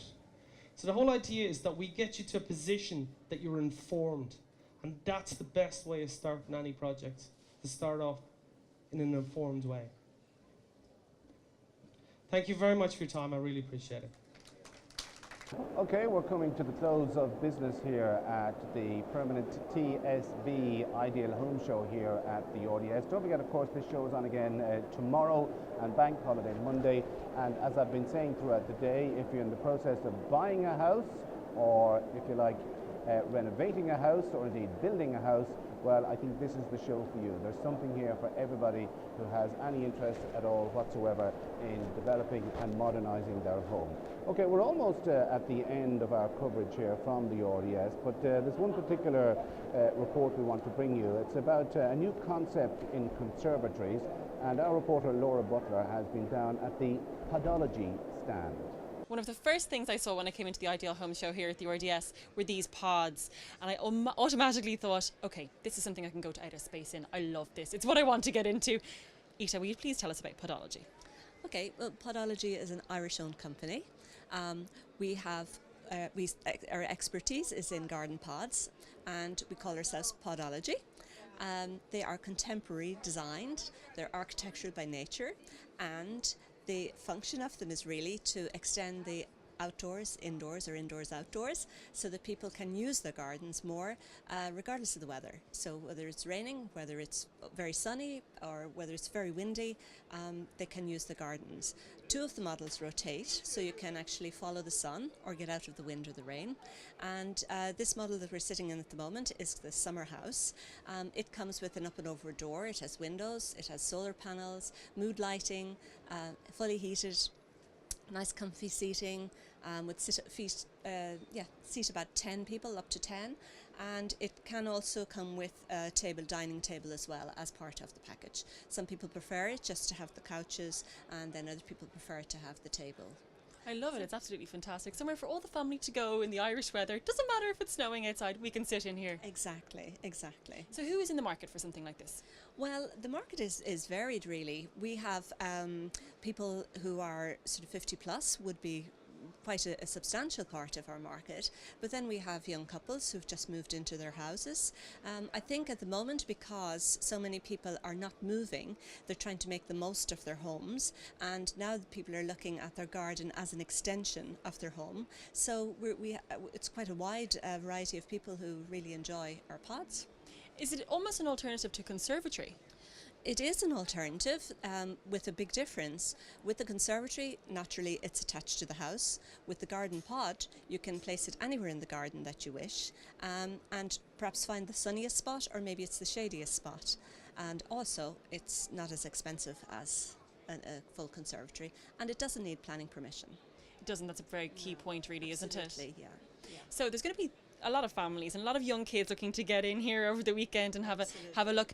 When it comes to the design factor, can you really customise things and personalise them? Yes, you can. There is a full colour chart that you can actually decide on a variety of colours, and also all of the seating is waterproof. It's fire retardant, which is very important, and very easily cleaned, just to wipe over with whatever you would use in your kitchen normally. So no problems with that, even with children with chocolate and sticky fingers and spilling drinks and all of that. Very, very easy to keep clean. Perfect. We're in the summer house at the moment. You might just show me the other two if you wouldn't mind. No problem. I'll follow you. Thank you.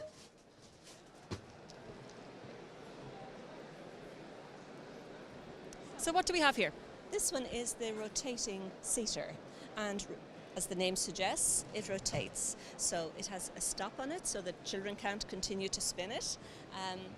And you can follow the sun, or you can get out of the wind or the rain. Perfect for our Irish climate. And does this retail something similar to the summer house? No, this one retails at $9,750. The price includes installation, and all of our pods come with a full 10-year guarantee. And of course we have a very nice show price at the Ideal Homes show today. Give a little bit of an insight. What's the show price? Well, the show price would be up to €1,000 off any one of the pods. It's a very good deal. A very good deal, yeah. Aisha, thank you very much. You're more than welcome. For those of us who do not get a chance to come along to the Ideal Home Show this weekend, is there a website? Yes, there is, www.podology.ie, and we have a display area at Glenafton right beside Horkins Garden Centre on your way down to Wexford, so we have most of the pods on display there. Brilliant. Aisha, thank you very much and enjoy the weekend. You're welcome. Thank you very much. There you are, that's our reporter there, Laura Butler, down at the Podology stand just next to us right here at our presentation area here at the Ideal Home Show, brought to you by Permenant TSB. Laura's just making her way up to us right now. Don't forget, of course, that this show continues tomorrow and indeed on Bank Holiday Monday. And if you're in the business of buying a house, building a house, or indeed renovating an old house, I'm sure there is something here for you if you want to modernise or upgrade your home. Well, to assess the day that's in it, I'm joined now by our hard-working reporter, Laura Butler. Laura, you've been out and about yesterday and today. How would you sum up today? Absolutely fantastic. Today was a lot busier. There were a lot more families on site. Everyone was wandering around. It was very hard to get around at some point because there were buggies, prams and all of that, kids wandering, looking to feast their eyes on absolutely everything that they could. But it was absolutely brilliant. I mean, if you're in the market for a house, if you're looking to upscale, renovate, like you say, design, start from scratch, there's just everything that you could possibly want and need here. Did anything in particular, if you like, catch your attention? Well, I really loved podology. That was one of my favourites. I really liked that whole concept of having an outdoor pod in your garden, and I just thought it was very innovative and something I would actually like to invest in the future once my family has grown up and flown the nest. But I also loved the colour barn because I like to upstyle myself. I like to get old furniture from, you know, an old antiques show or a craft fair, anything like that, and paint it from, you know, make it something totally different and unique to me. So bespoke interiors would have been something I would have been interested in as well, because they obviously sell the material if it's not just a settee, a couch or a sofa that you're looking to get them to cover for you. So I really, really enjoyed that. It's something that I would definitely come back to myself. Maybe tomorrow when my feet aren't as weary and aren't as tired, I might do that. Understandably, a lot of exhibitors are displaying things like furniture, kitchens and beds and so on. But did you find that there's a very strong emphasis at this particular exhibition on the whole area of heat conservation in the home, the whole thing of retrofitting, the whole idea of energy efficiency? Absolutely. I think we spoke to about 6 people, 6 different companies who are specialising in this and they're experts in their field. So when it comes to solar panelling, or it comes to new glass, something like that, or it comes to heat conservation in terms of what you would put in it to save energy, to make sure that all the heat is retained in the home in the winter time, and then when it's summer the house is left and it's cooler. So all of that technology, and there are new technologies. There are people here this weekend who are launching new windows, launching new types of fabrics, I suppose, if you would call it that, new materials as part of that kind of area. Did you notice anything about the demographic here? Was it elderly couples, was it young couples, or was it a mixture? There was a lot of young couples like myself, perhaps married or unmarried, and they're looking to start out. They're diving into this afresh and they don't really know what they want. So you see a lot of couples sitting down with architects, different construction companies, and going, right, this is what we want. We want a starter home, we want a family home, we want a place that's functional, we want a place that we can build onto if our family grows later on in the next 10 years. So there were a lot of young couples. I'd say there were probably a lot of young families as well. And then it kind of jumped a little bit to empty nesters, to people whose families have already up and left, and now they're looking to spoil themselves, perhaps with something like the podology or the cyclosage beds, something like that. So probably a bit of a mix. Finally, if anybody is thinking of coming tomorrow or indeed Bank Holiday Monday, what advice would you give them? The advice I would give them would be here very early. The doors open at 10 a.m. All the restaurants are opening at the same time as well, so come in, get yourself a cup of coffee, bring your walking shoes, be prepared to walk a lot, because you really do take your time going around to these exhibits, and you need the time to do it. Don't just come in here and expect to spend an hour or two. You want to come in here for the day and really make a go of it, because otherwise you won't get value for money. Okay. Laura Butler, thank you very much indeed for joining us and indeed for all your hard work over the last 2 days. And that just about wraps it up from the Permanent TSB Ideal Home Show here at the RDS. We've certainly enjoyed bringing you our presentation since 10 o'clock this morning. So on behalf of all the team and myself, Ken Murray, until the next time, bye for now.